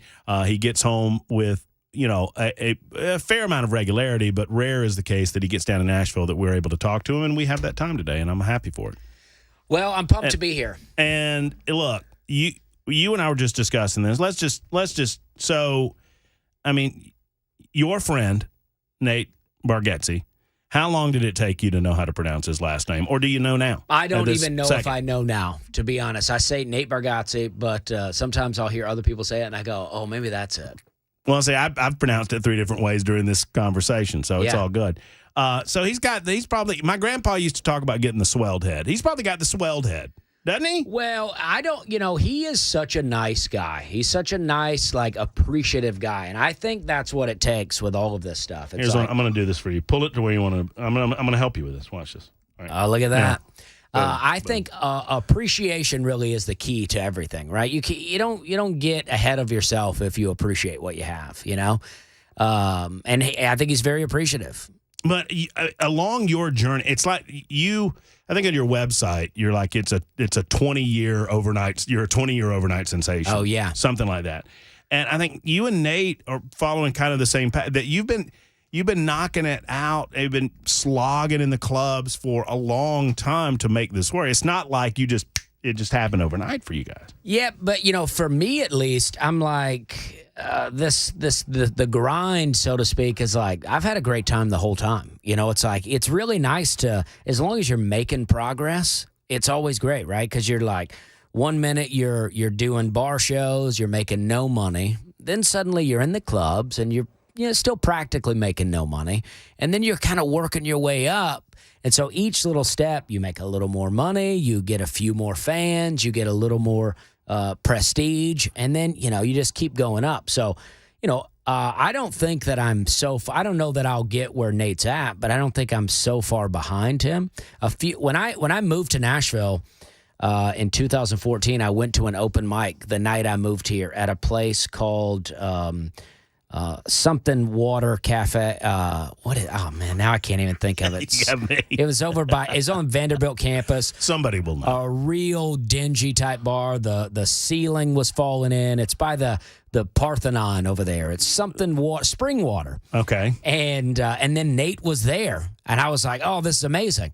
Because I was a fan, but he was doing the open mic. Now he was already doing his own thing, but he was doing an open mic. So I feel like I'm just a few years behind. Who knows? Anything could happen. Well, you're a few years behind in actual age, right? Yes. So it makes sense. That's true. So I think I've got the perfect natural step for you. I've been thinking about this because you know me. I'm always thinking, how can I help Dusty Slay? That's my aim. And I appreciate it. So Nate was born and raised from here. Yes. And really his ascension as a local boy made good really culminated with the Bridgestone Arena, right? Yeah. So I happen to know that Opelika has a fine civic hall. Yeah. That I think you could fill it. Well, this. Well, maybe I could right now. No, right there off the interstate. Off I-85. There's a nice little civic center.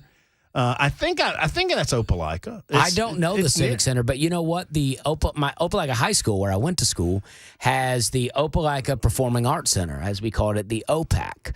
And I want to do a show at the OPAC. I think you could fill it. I think so. I think everybody at the trailer park would come out to see you. The problem is, but everybody at the trailer park, they want free tickets, you know what I mean? And then they want to heckle. Right. So it's really not that good. They're like, hey, he ain't really that funny. You've never been funny.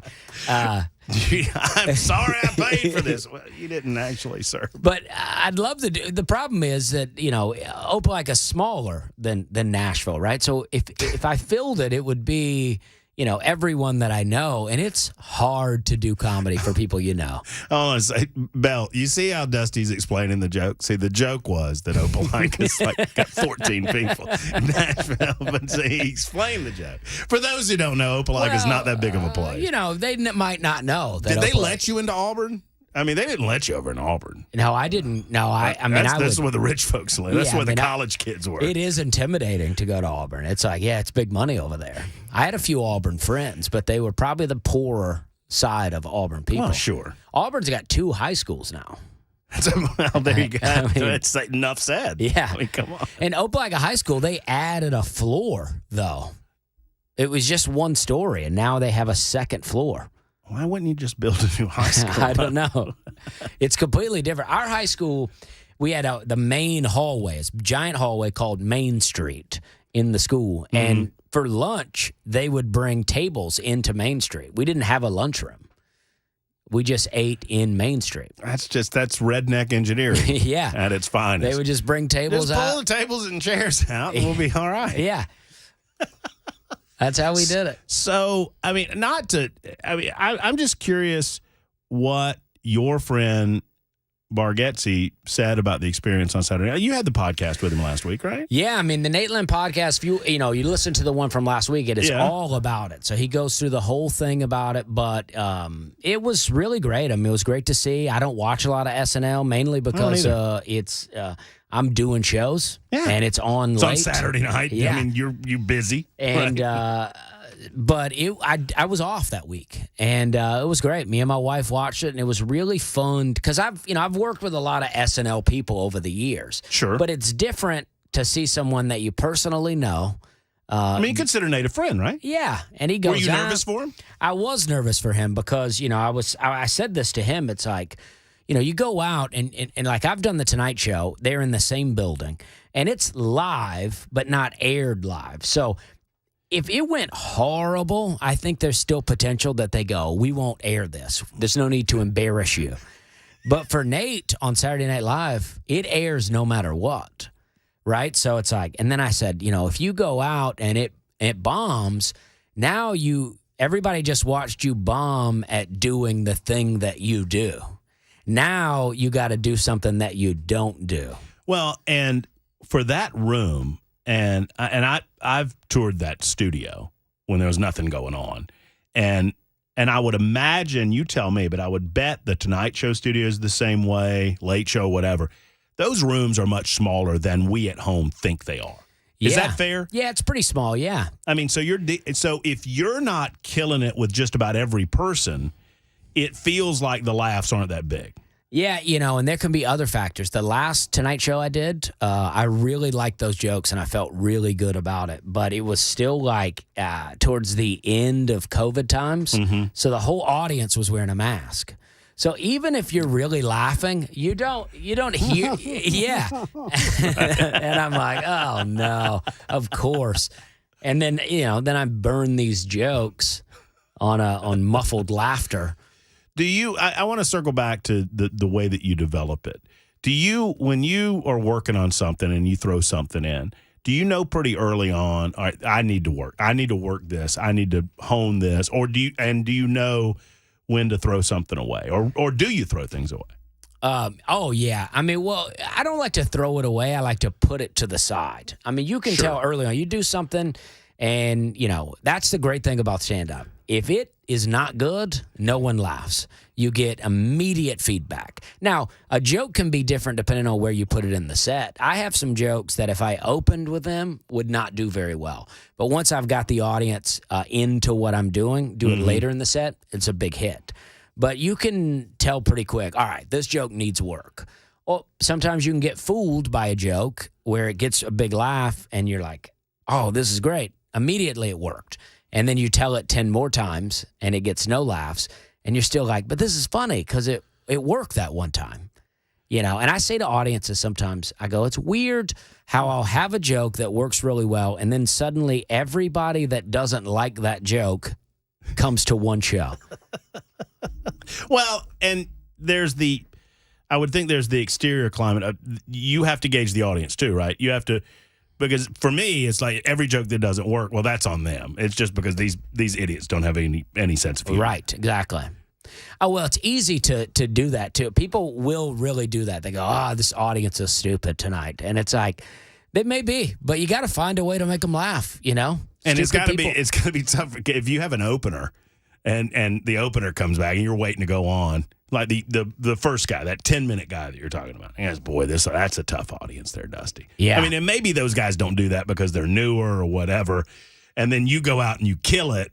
And so that guy's sitting back there going, well, I guess it wasn't them. Well, you can justify anything to yourself, right? If that guy goes, this is a tough crowd, and then I go out and crush, he can go, well, they were here for you. This is your audience. Right. They just sort of look. And there's a lot of factors. But the first guy, the 10-minute spot, that's one of the hardest spots because you're taking an audience completely cold and you got to turn them into an audience. And they don't know you. And they're probably not there for you. Right. And a lot of clubs book, hosts that are like the newest comics in town, right? So they're not very good. It's a low-paying position. So the audience, if they come to that club all the time, kind of gets trained to think the first guy's not going to be good. Do you think people have a misperception about what grinder comics make? In other words, I have found that there's a misperception in our industry that people think that if you're on the radio, you're making a lot of bank. Oh, yeah. And I think there's a perception that, well, if you're on stage, if you're a comedy guy, I mean, I think comedy people make I don't know the answer to this question, but I would expect that when you're trying to build your sets and build your reputation, you're making nothing, I would think. Yeah, I mean, it depends. I mean, it's definitely early on. If you're the opener, chances are you're not making very much. But it was I did that. I was the opener, 4 years from 2014 to 2018. I was almost the opener every time. Not the 10-minute guy, but say the 20, 30-minute guy. Mm-hmm. And I made it work full time. I was, I lived in a house with a lot of rats. And that's good for the future. Now you got that bit. Yeah, and I had a car that I had paid off. So I had no car payment. I like it that it's a lot of rats. Yeah, it was so many. It's not even a few rats. It's a lot of rats. Yeah, it was so many. I put out traps one time in a closet that under the stairwell. It's glue traps. I caught 7 rats in one night. I just pack up and leave. You got to leave. It was the next morning I woke up and there was just screaming going on. And I'm like, what is... I opened that closet. I was like, oh, gosh. Oh, I thought there was like rat families had come to mourn the loss of life. No, they were, it's... That's the thing about rats. They move on with their lives. They do. They're pretty quick. Look, I could talk to you forever. Thank you for spending an hour with us. Well, thank you for having me. I appreciate it. I know it is a heavy news day, so I appreciate the listeners for tolerating me. I hope that you got a little entertainment out of it. And I know that you kill it and you sell out Zanies every time you're doing the Grand Ole Comedy Show, but, I mean, it's coming up on the 14th, right? November 14th. It's going to be a hot show. So you got to get in on that if you're able. If tickets are still available, I have no idea what the availability is. They're probably on the secondary market for a large amount of money. So there you go. Yeah, there's some bootleg tickets out there, maybe. Yeah. I don't know if that's what you call it. Thank you, Dusty. Thank you. Thank you for having me. DustySlay.com for more information. Spell Slay, S-L-A-Y. S-L-A-Y on And I Dusty got Slay. a 50-minute thing on YouTube, a whole 50-minute video, totally non-political, pretty clean, and it's Doesn't free. have to be too clean. Yeah, it's still, I'd like to say fairly clean, relatively clean. Yeah, if your kids experience the world, they can experience this. Exactly. Kind of thing. All right, Dusty, thank you. Thank you. All right, we'll be back in just a moment. We'll get caught up with Michael Patrick Leahy coming up in just a moment. It's 1:53 on Super Talk.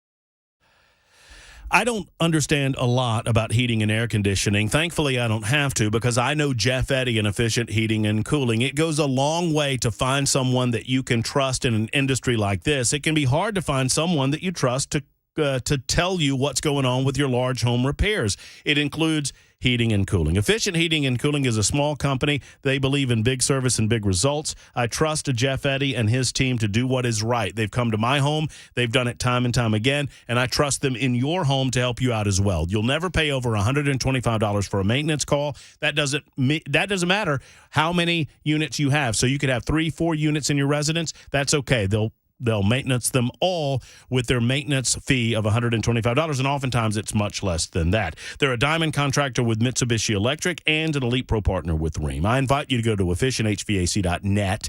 That's efficienthvac.net or 615-784-4424. 784-4424 for my friends at Efficient Heating and Cooling.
It's 2 o'clock. I'm Mac Maury with your top stories. A beautiful day in Nashville, 79 degrees, clear sunny skies. Expecting a lot of the same this week till later on, maybe some showers later on in the week. Complete weather forecast just about 2 minutes away.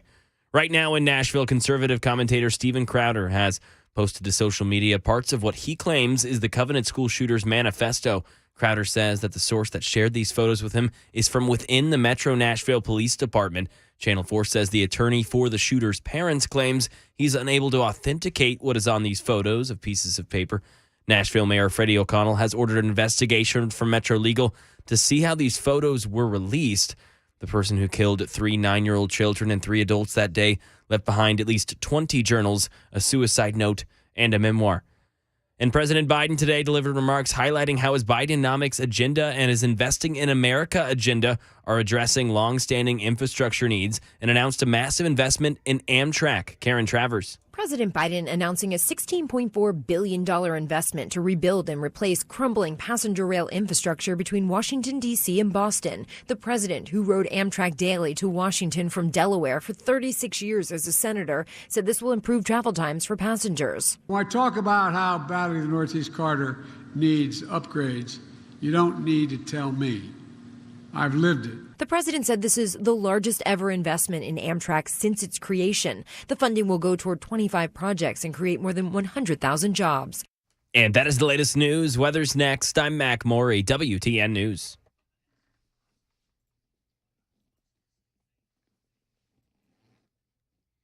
Yeah, very interesting.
Hey, folks, it's Matt Murphy. November is Lung Cancer Awareness Month. And did you know that lung cancer is the number 1 cause of cancer death in the United States of America? Causes more death than breast, prostate, and colon cancers combined. It's why the American College of Surgeons is calling for adults to take advantage of life-saving cancer screenings for early detection. Well, I've been telling you this for a while now. If you've ever smoked, if you've been exposed to secondhand smoke, or have a family history of lung cancer or any exposure to harmful elements, it's time for you to get your CT scan with Kraft Body Scan. We recommend it, and my friends at Craft Body Scan, they want to change it if you've not had a scan.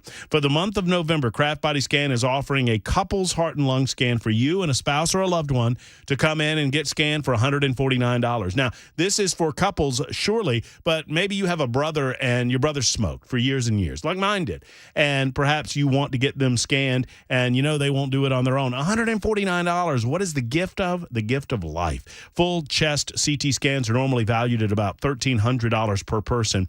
This takes about 5 minutes and can detect even the slightest irregularity. Call today at 615-436-1000 and schedule your appointment. That's 436-1000. It's Craft Body Scan, found, spell it with a C now, craftbodyscan.com.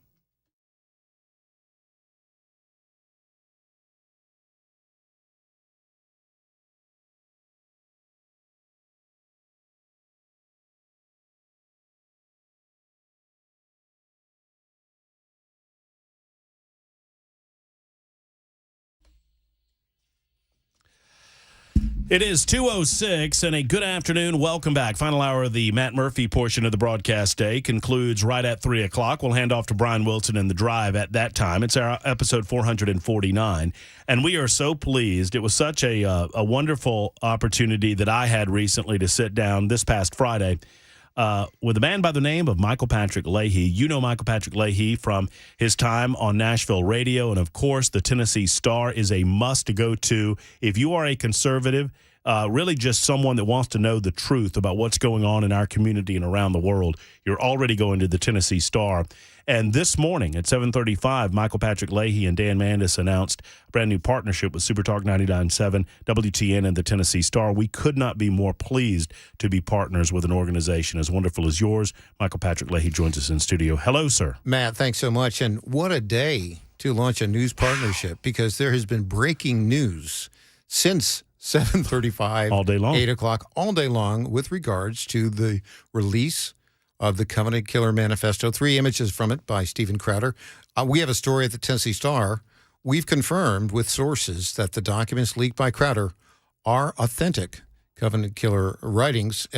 We talked to 2 members of the Tennessee General Assembly. You've confirmed it independently with others, as has, in essence, Phil Williams at News Channel 5.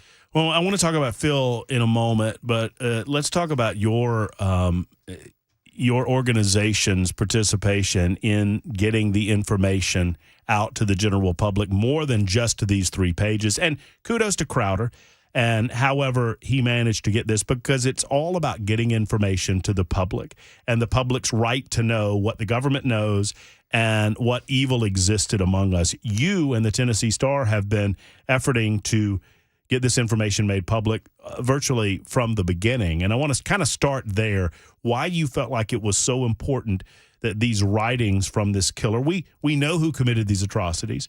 We know that that person is now dead. But it's so important in my mind to get this information to the public. Talk about your efforts with the Tennessee Star to do just that. Well, when there's mass shooting, it's in the public interest to release any documents related to the motivations. And that was what we wanted to try and do with our litigation. We're a plaintiff in 2 lawsuits, one in state court, where we have a couple of other plaintiffs. The Tennessean have joined about a week after we got in. The Tennessee Firearms Association are plaintiffs there, as is a state senator out of Chattanooga. And we looked at the law, and the Tennessee Public Records Law is very clear. This is documentation that should be released.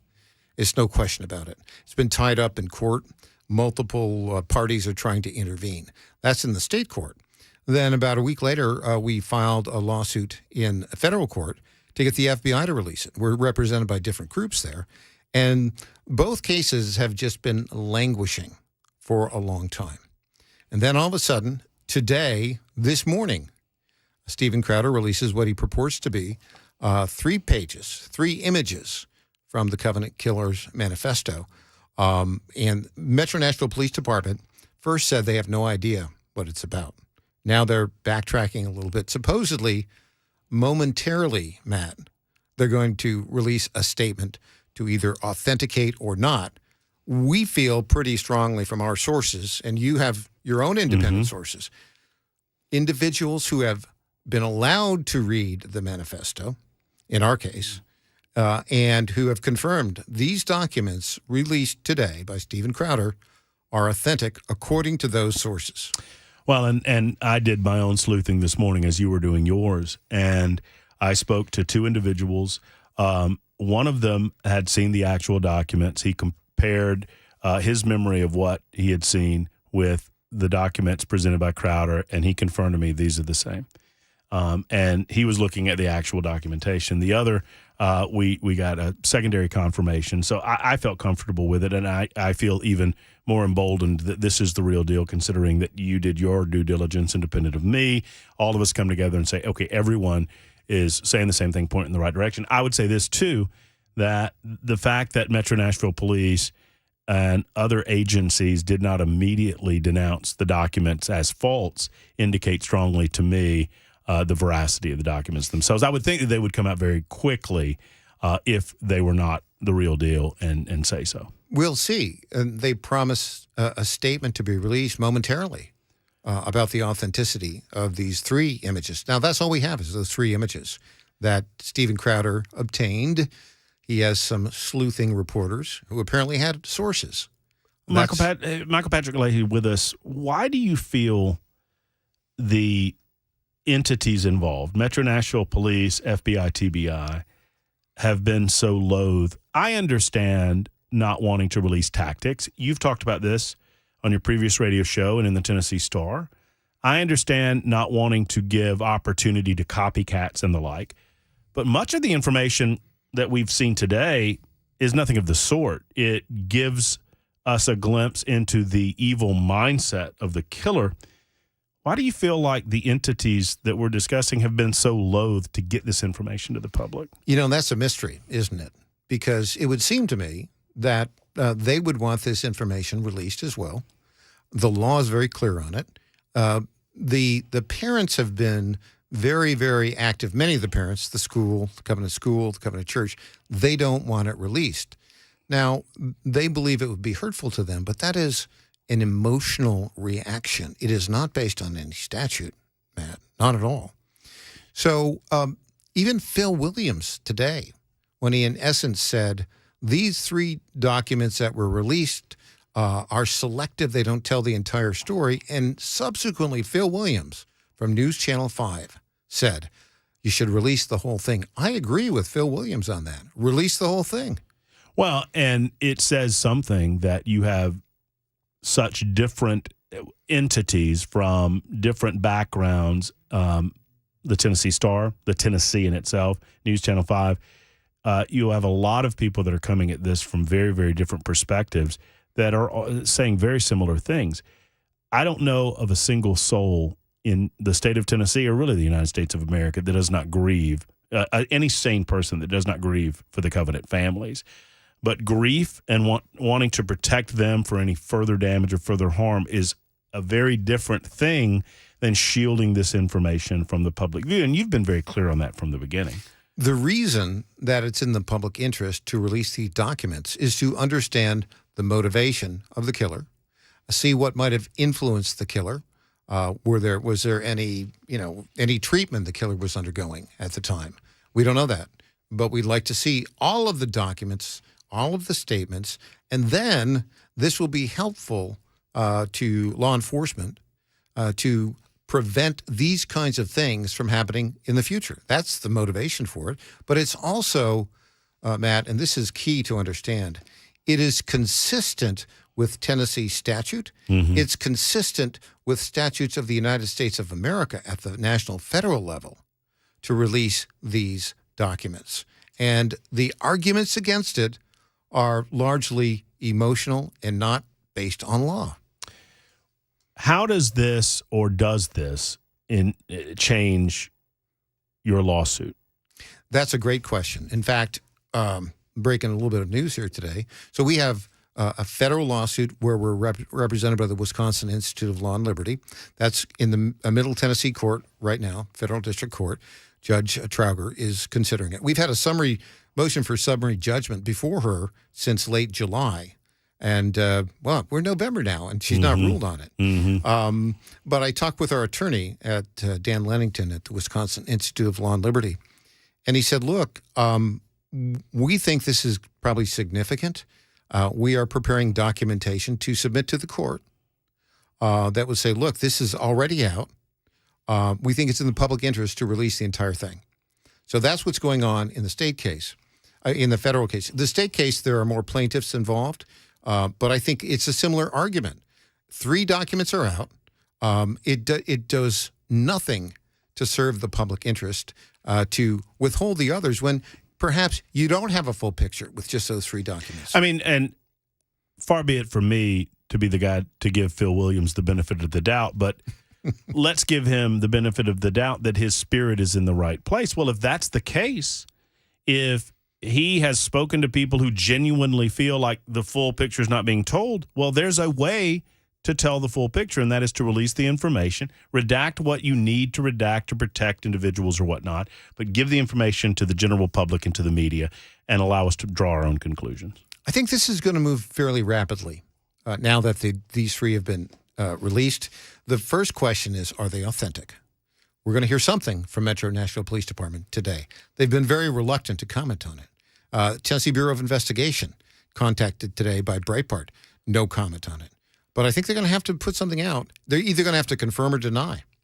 What do you make of our now mayor, Freddie O'Connell, in Nashville?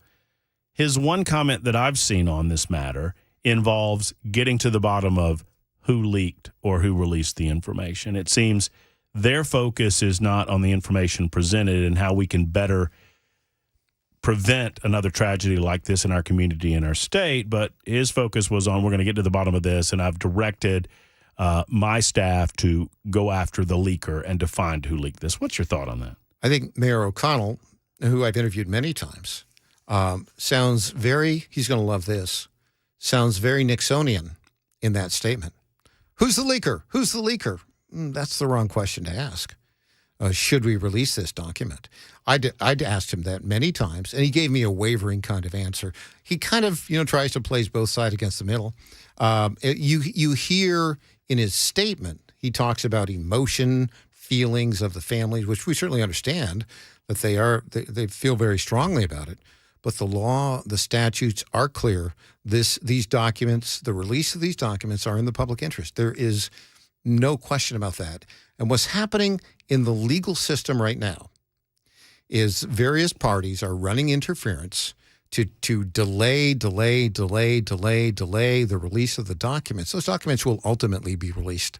Now that 3 are out, if they're authenticated, and we believe from our sources they are authentic. Certainly.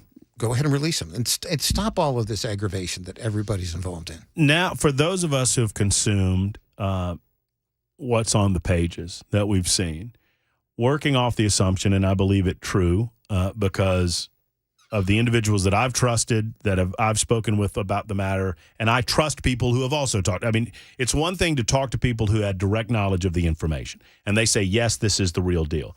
But then I talked to Patrick Leahy, and he says, yeah, I talked to an independent source, and they said it's the right. So all of those things come together, and you feel comfortable discussing this on a 100,000-watt radio station, right? Mm-hmm. Now that we have consumed a little bit of this, any takeaways from, there's a lot of hatred, there's a lot of anger, there's a lot of misplaced, I would say, evil, directed toward the school itself, directed toward white people, directed toward white privilege, although she misspelled the word. Any takeaways from you on what we see on the page? I think there will be. I am probably at this time, I would rather hold my thoughts on that until we get all documents released. It is those documents paint a picture. Well, Elon Musk commented on this just recently. He said this is clearly somebody who's mentally ill. He commented to Steven Crowder about this. And by the way, Steven Crowder, we're going to try to get Steven Crowder on Nashville's Morning News, the Tennessee Star and WTN at 7:30 tomorrow. We have that. We are efforting that. Very good. Obviously, my question to him is going to be, how'd you get these documents, right? We have some theories. A disgruntled person within Metro Nashville government or police department may have delivered them to one of his operators or investigators. And kudos to him, but your natural for someone like yourself that has worked both in the legal system and worked your channels behind the scenes to try to find as much information as you can find. Someone like myself who's done the same thing. I've not been around nearly as long as you have, so I don't have those connections, but you naturally want to ask that question, right? Mm-hmm. How did you get this information that we, and it's no disrespect to him that Michael Patrick Leahy or Matt Murphy would want to make sure that we verify with 100% accuracy that these are actually the real deal. It's going to be very telling what Metro Nashville Police Department says in the statement they have promised to release this afternoon about these 3 documents that Stephen Crowder purports to be part of the Covenant Killer Manifesto, and you have independently verified with sources, and we at the Tennessee Star have independently verified that people who've seen this, the Covenant Killer Manifesto, say these documents are authentic. Several stories up right now on the Tennessee Star, and you could read more about this story coming up at thetennesseestar.com. Can you stick around for one more quick segment? I want to ask you about something a little bit unrelated, but just one more quick segment right after this break. It's 2:21 on Super Talk 99.7 WTN.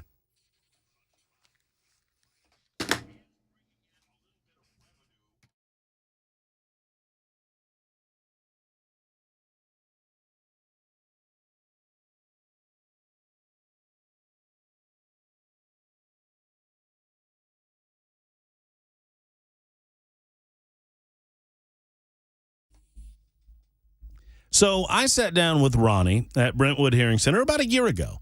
Ronnie, of course, is the owner and the head honcho over there at Brentwood Hearing Center, along with his wife and his incredible audiologists that are just so top of the line.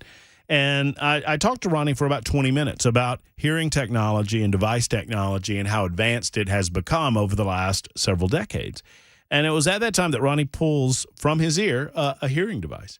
And I had no idea he was wearing it. I mean, sincerely, there was no sign that he had a hearing device. That's how small and how incredible the technology has gotten. And now, even since then, they have the world's first waterproof hearing device. So whether whether it's summertime and you're splashing around on the pool or you're getting a little sweaty in the gym, you don't have to worry about your hearing device because the Paradise Life can make sure you hear well, but don't have to worry about things getting wet.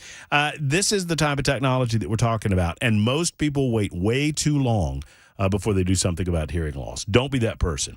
Get back to life with Brentwood Hearing Center. They call it better hearing for a better life, and they're right on point. 615-377-0420, 377-0420. Give them a call today at Brentwood Hearing Center.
We'll tell you what we're learning about claims that part of the Covenant School shooters manifesto have been leaked and posted to social media. That and more. 2:30 Super Talk 99.7 WTN.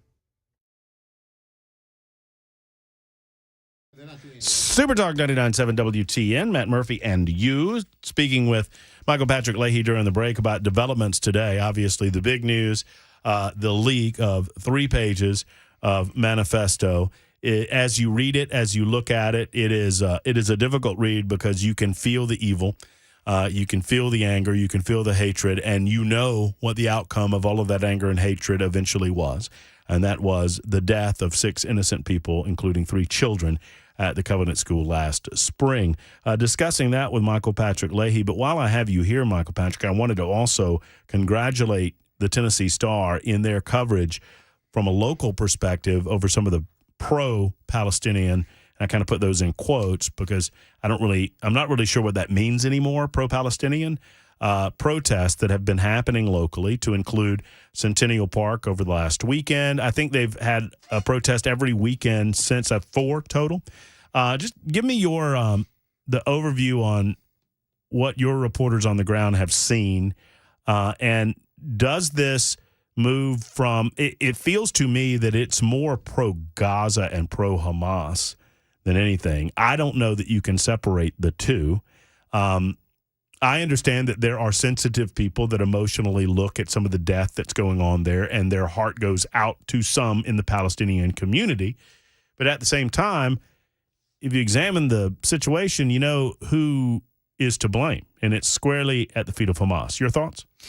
What you're seeing here is the growth of, I think, a very evil coalition between Black Lives Matter, Antifa, the progressive left, all funded by left-wing globalist billionaires who, in essence, want to destroy our constitutional republic in the United States of America. And they are aligned with, they call themselves pro-Palestinian protesters, but really they're pro-Hamas, anti-Israel. And their objective, ultimately their objective, is to eradicate Israel from the face of the earth and to kill all the Jews. That's really what they're trying to accomplish. It is not pleasant to say, but it is truthful to say that. And so what you see now is they're attempting to use sort of radical organizing techniques to take over American foreign policy and to intimidate people who are Jewish and people who are traditional Christians and people who believe in America, the constitutional republic. We have a battle on our hands right now, and it's happening right here in Nashville, all over the country. Nashville in particular, as you and I talked about in our ex-Twitter little episode on the Tennessee Star Extra, you know, the left has been trying to take over the state of Tennessee for about 20 years. They've been working very hard on it, and they have a lot of these sort of nonprofit groups that are funded by left-wing billionaires, and they've made some progress. Just like in Colorado, as we talked about before, Colorado 20 years ago was a red state, and then a billionaire on the left said, let's change it. And they organized and funded all of these left-wing activist groups, and it's now a blue state. They're trying to do that here in Tennessee, and our side needs to understand they are serious about it, and they must be resisted. They're going to try and grow. And you can see this right now in the state of Tennessee. If some of the Democrat elected state officials who you kindly have on your program right now are aligned with this pro-Hamas, anti-Israel sentiment, and even though they deny it. And by the way, I would note that I heard State Senator Heidi Campbell, who you highlighted, was in attendance. The Tennessee Star has a story on this where Senator Campbell was in attendance at one of these pro-Palestinian, pro-Hamas rallies. And I invited her on the show to, I heard that to segment. speak, and she declined. But I heard her explanation. Rather. But then she explained that, she was just there to get the sense of it, and she didn't like it. She didn't like the direction it was going. To which I responded, well, then maybe you owe it to your constituents to come on and explain that in a full-throated manner publicly as opposed to privately. She said that she did not want to fan the flames. That was her statement about your piece. Well, let's just say this. When you're caught with your hand in the cookie jar, you try to come up with a story to explain why your hand really wasn't in the cookie jar. That's well said. Michael Patrick Leahy, this is going to be a wonderful relationship between Supertalk 99.7 WTN and the Tennessee Star. I'm so excited about it. And one other thing. Yes. Listeners to WTN are part of this citizen journalism because when they call in and they give you or Dan Mandis or Chris Hand or Brian Wilson some information and it's newsworthy, we follow it up on it. In fact, we've got a story brewing from a caller to Chris Hand's show that will be very interesting. We'll break it sometime this week. I absolutely love it. It's going to be a great partnership. Thank you. Go over to the Tennessee Star. If you don't already have the Tennessee Star bookmarked, you need to do that right now, today. Thank you, Michael Patrick. And Matt Murphy, even though you're a Georgia Bulldog fan, I am delighted you live here in state income tax-free Tennessee. Absolutely love it. I've enjoyed it. And go watch the Tennessee Star Extra where Michael Patrick Leahy and I sat down and talked for a good 25 or so minutes. We did that last Friday, and you can find it on X/Twitter, 231 Supertalk 99.7 WTN.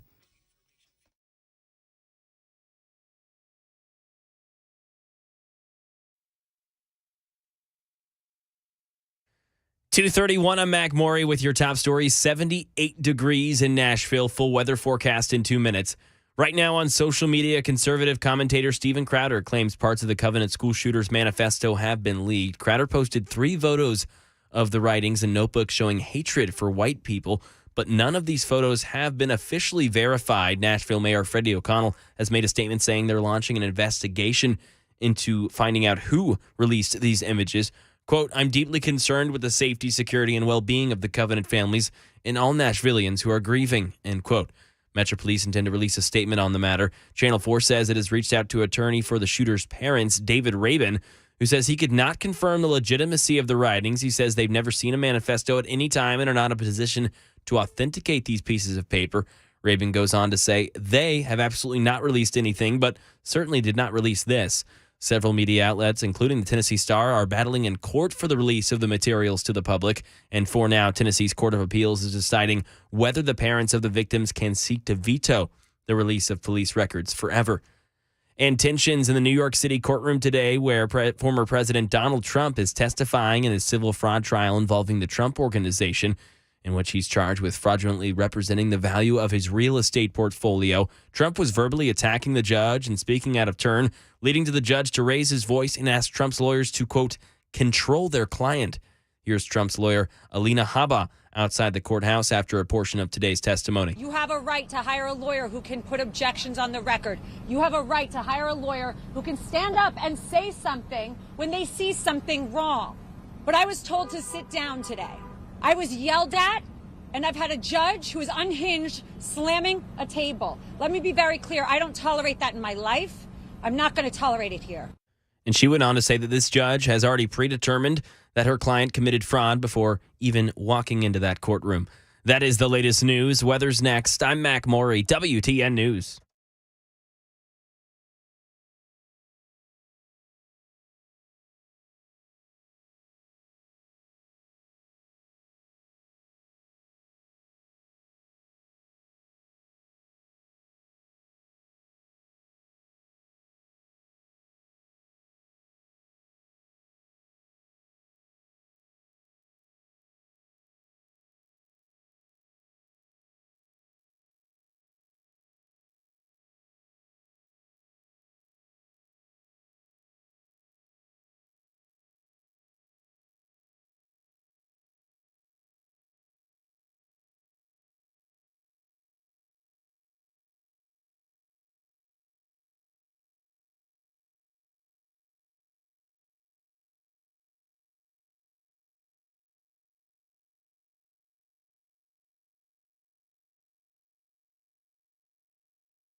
One of the more famous quotes mentioned by Charlie Daniels is this, that the United States military and God Almighty are the only things that are separating us from evil on earth. And I'm paraphrasing that statement, but it is true. Charlie Daniels believed in that so much that years ago, David Corlew, started the Charlie Daniels Journey Home Project. It was their way to try to give back to those who have given so much to us and our country, and by extension, our world. Their mission is to help veterans and heroes reintegrate from service to civilian life, and I'm thinking about them now as we are approaching Veterans Day. We set aside 2 days out of 365 to truly remember those that serve their country. Well, I say 2. Obviously, there are specific days for specific branches, but Memorial Day and Veterans Day are 2 very, very special days in this country. And we want to remember those who have served every single day, but particularly on Veterans Day. If you have the ability, if you have the inclination, please go over to the Charlie Daniels Journey Home Project.org, see what they're doing over there, and give as you can. Donate so that they can give to their wonderful partners that they vet through the Charlie Daniels Journey Home Project and get maximum money to the veterans that need it for reintegration from service to civilian life. Will you do that? The Charlie Daniels Journey Home Project.org. That's the Charlie Daniels Journey Home Project.org. All right, we've been remiss. We've been away from the telephones for some time now. We had Scott DeJarlais with us in the 12 o'clock hour. We took a break from politics of the day and talked with Dusty Slay, a great local product on stage. He's a great comedian. I love Dusty Slay. Find more of his stuff at DustySlay.com. And then Michael Patrick Leahy of the Tennessee Star joining us to give us the latest developments on the leak of 3 pages of the manifesto. It did not surprise me what I read in the manifesto, the leaked documents, the leaked pages. I, like others, and maybe some of these other individuals are not of a like mindset as mine. I don't expect that Phil Williams and I will agree on much, but I will say this. I want to see all of it, at least all that we can possibly see, to attempt to, as we are doing, make sense of the senseless. And we have to understand that from the beginning, is that we're trying to make sense of the senseless. This person had evil in her heart. She misplaced that anger and that hatred and pointed her crosshairs literally and figuratively at a school, at a church school. And you can read some of it if you desire. I could read it on air. I don't know that we benefit from doing that. I mean, it's nothing it's nothing that you don't know. It's nothing that we've not seen in past manifestos from past insane killers, except the manner in which she was directing her anger. She was directing it at, quote, crackers that go to, quote, private fancy schools with those fancy khakis and sports backpacks. And she talked about driving their daddy's Mustangs and convertibles. So there was a lot of, it seems to be wealth envy, and odd as it may seem because she was white envy or a belief in white privilege. So there's a lot of that going on, and that's been exposed by the release of these documents. And it remains to be seen whether or not the Metro Nashville Police Department will confirm that these are authentic. We have confirmed it in enough places and with enough sources that we feel comfortable talking about it. Heather is next in Westmoreland. Heather, thank you for your call. Good afternoon. How are you? Good evening or good afternoon. I appreciate you guys. I just want to let you know. And also shout out to Nate and Dusty. That's awesome. I'm glad you guys are coming to Zany's. Like, I can't wait. On the flip side of that, I would like to talk a minute because, like, I was there in 99 when Columbine happened. It happened to our community in Littleton. And back then, like, we were unprepared. We did not know that something like this could happen in Littleton, of all places. And it was a shock because no one knew how to respond to it. No one was prepared. There was no real police response because they were not trained for it at the time. And now we have police response within minutes, We have learned lessons from different manifestos. We have learned the same words that they use in all of these manifestos. But I also want to talk about the fact that there was a huge political shift that happened after that shooting. Well, and hold on. Before you go there, Heather, I just want to make sure I heard you correctly. You were living in Littleton at the time of the Columbine shooting? Yes. Highlands Ranch, Littleton, yes. And you know this, obviously, and for those who don't, I mean, Littleton and Columbine changed everything in terms of how the first responders react to situations like this. But you're right in noting there was so much that we didn't know about the nature of what was going on there that we obviously know now because of those who died that day in Littleton, Colorado at Columbine. Yes. And that shouldn't be forgotten or lost on anything either. Right. It's just it's like war, unfortunately. You live and learn. And unfortunately, we've been stuck in this cycle of that. And like I said, I think that the political shift that happened when that pointed the finger at the guns instead of why weren't we prepared? Why didn't we know? Diaries like this have been found before. We know there's bullying going on in the schools. We know that there's, political class systems in wealthy neighborhoods versus just in any neighborhood, but unfortunately a lot in wealthy neighborhoods because there is this classism that exists even if we don't want to talk about it. And I don't mean that in a way that should hurt anybody's feelings. I just mean that in a way I'm sick of hearing people talk around the issues instead of talking to them. And I feel like a lot of people politically shifted because somebody was saying something they wanted to hear.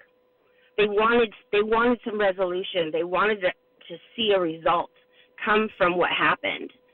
And so what do? They beefed up their budgets for guns and training and response scenarios, and they rented out entire hospitals so they could create these false narratives of there's a hostage in the closet down the hall to the left, or what do you do? How do you respond? How do you go in and how do you treat victims? And it was just so weird to watch this huge shift happen where instead of just enforcing the laws that are already in place and enforcing mental health laws that were already in place and just getting the message out. And sadly, I'm Heather, sorry, I got a little off there. No. I'm sorry, go ahead. No, it's okay. But I would reflect on something that you said, Heather. Sadly, and thank you for the call. I'm going to try to get to as many as I can before I have to wrap things up and hand off to Brian Wilson. We're not learning, or we're not doing some of the simple things that I believe we could be doing in order to best protect our youngsters. By that, I mean that Brink Fiddler will host this Friday.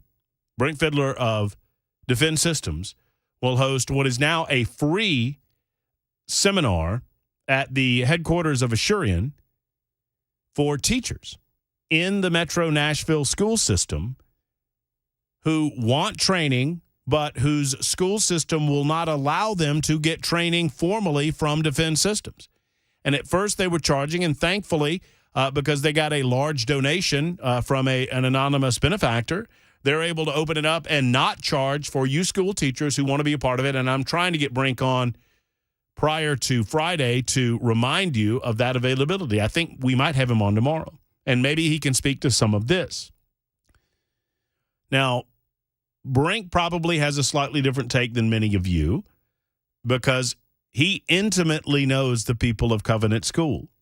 He was a part of their training protocols that saved many, many lives. He was the guy that trained many of those teachers that went through their procedures to best protect the children as they could. And Brink doesn't say this necessarily, but I certainly will.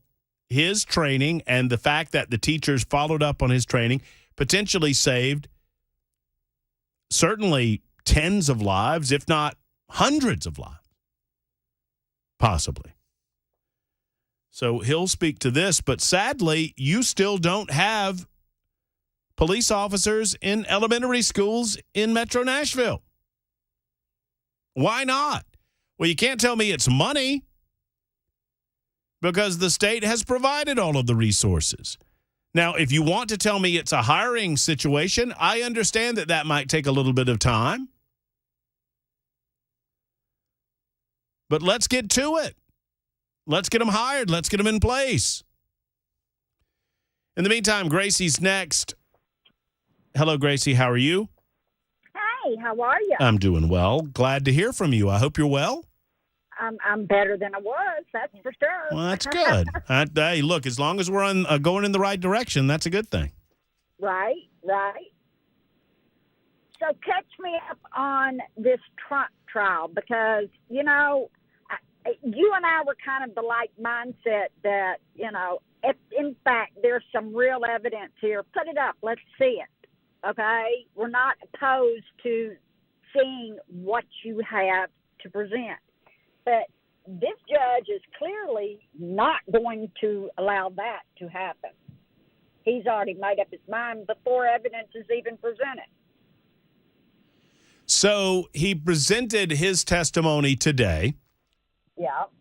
The New York Attorney General just spoke on this moments ago, and she was angry about what she called the distractions of the Trump testimony.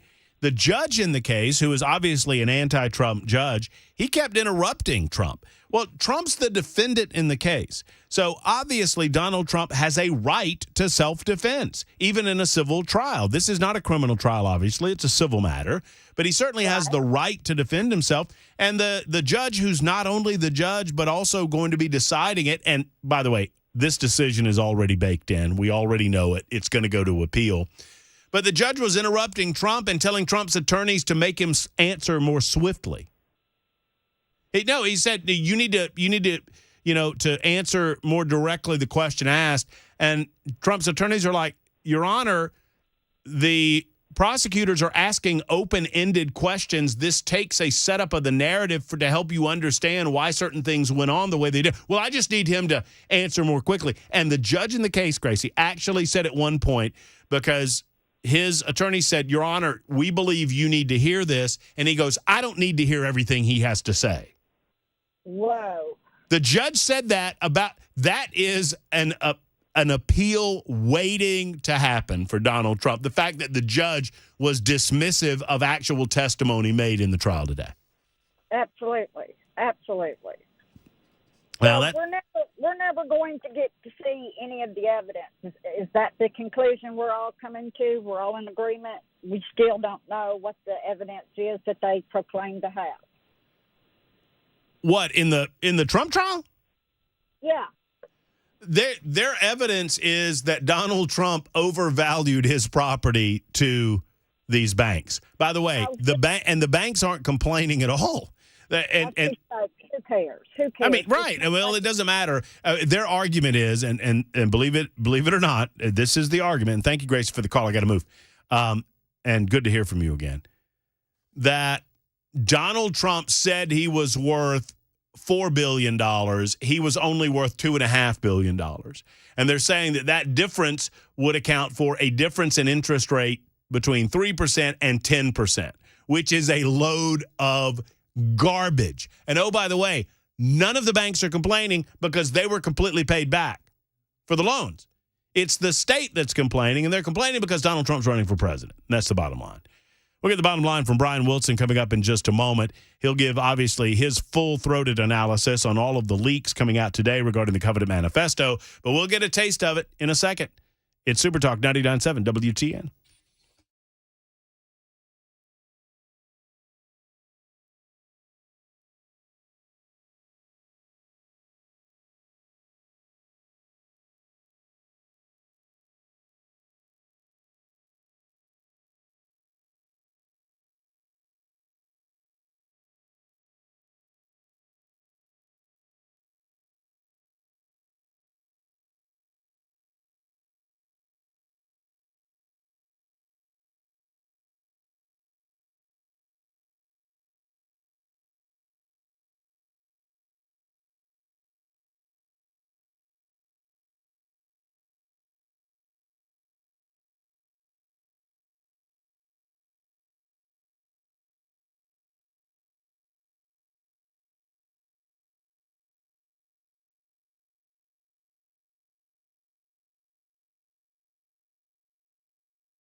Super Talk 99.7 WTN winding out our portion of the broadcast day and welcoming in Brian Wilson for a little peek into what we can expect on the drive. And, Brian, I'll just ask you your thoughts. A dramatically busy day from a news perspective here in Nashville, Tennessee, obviously, with the leak of 3 pages of what are purportedly to be the manifesto. We've kind of corroborated that on our end. What are your thoughts about all of this, and what do you expect to talk about on the drive this afternoon? Well, we'll be talking about that to be sure. You have these 3 pages which look authentic, and it certainly what it appears to be is from the original notebook that was found in the car at the scene of the shooting.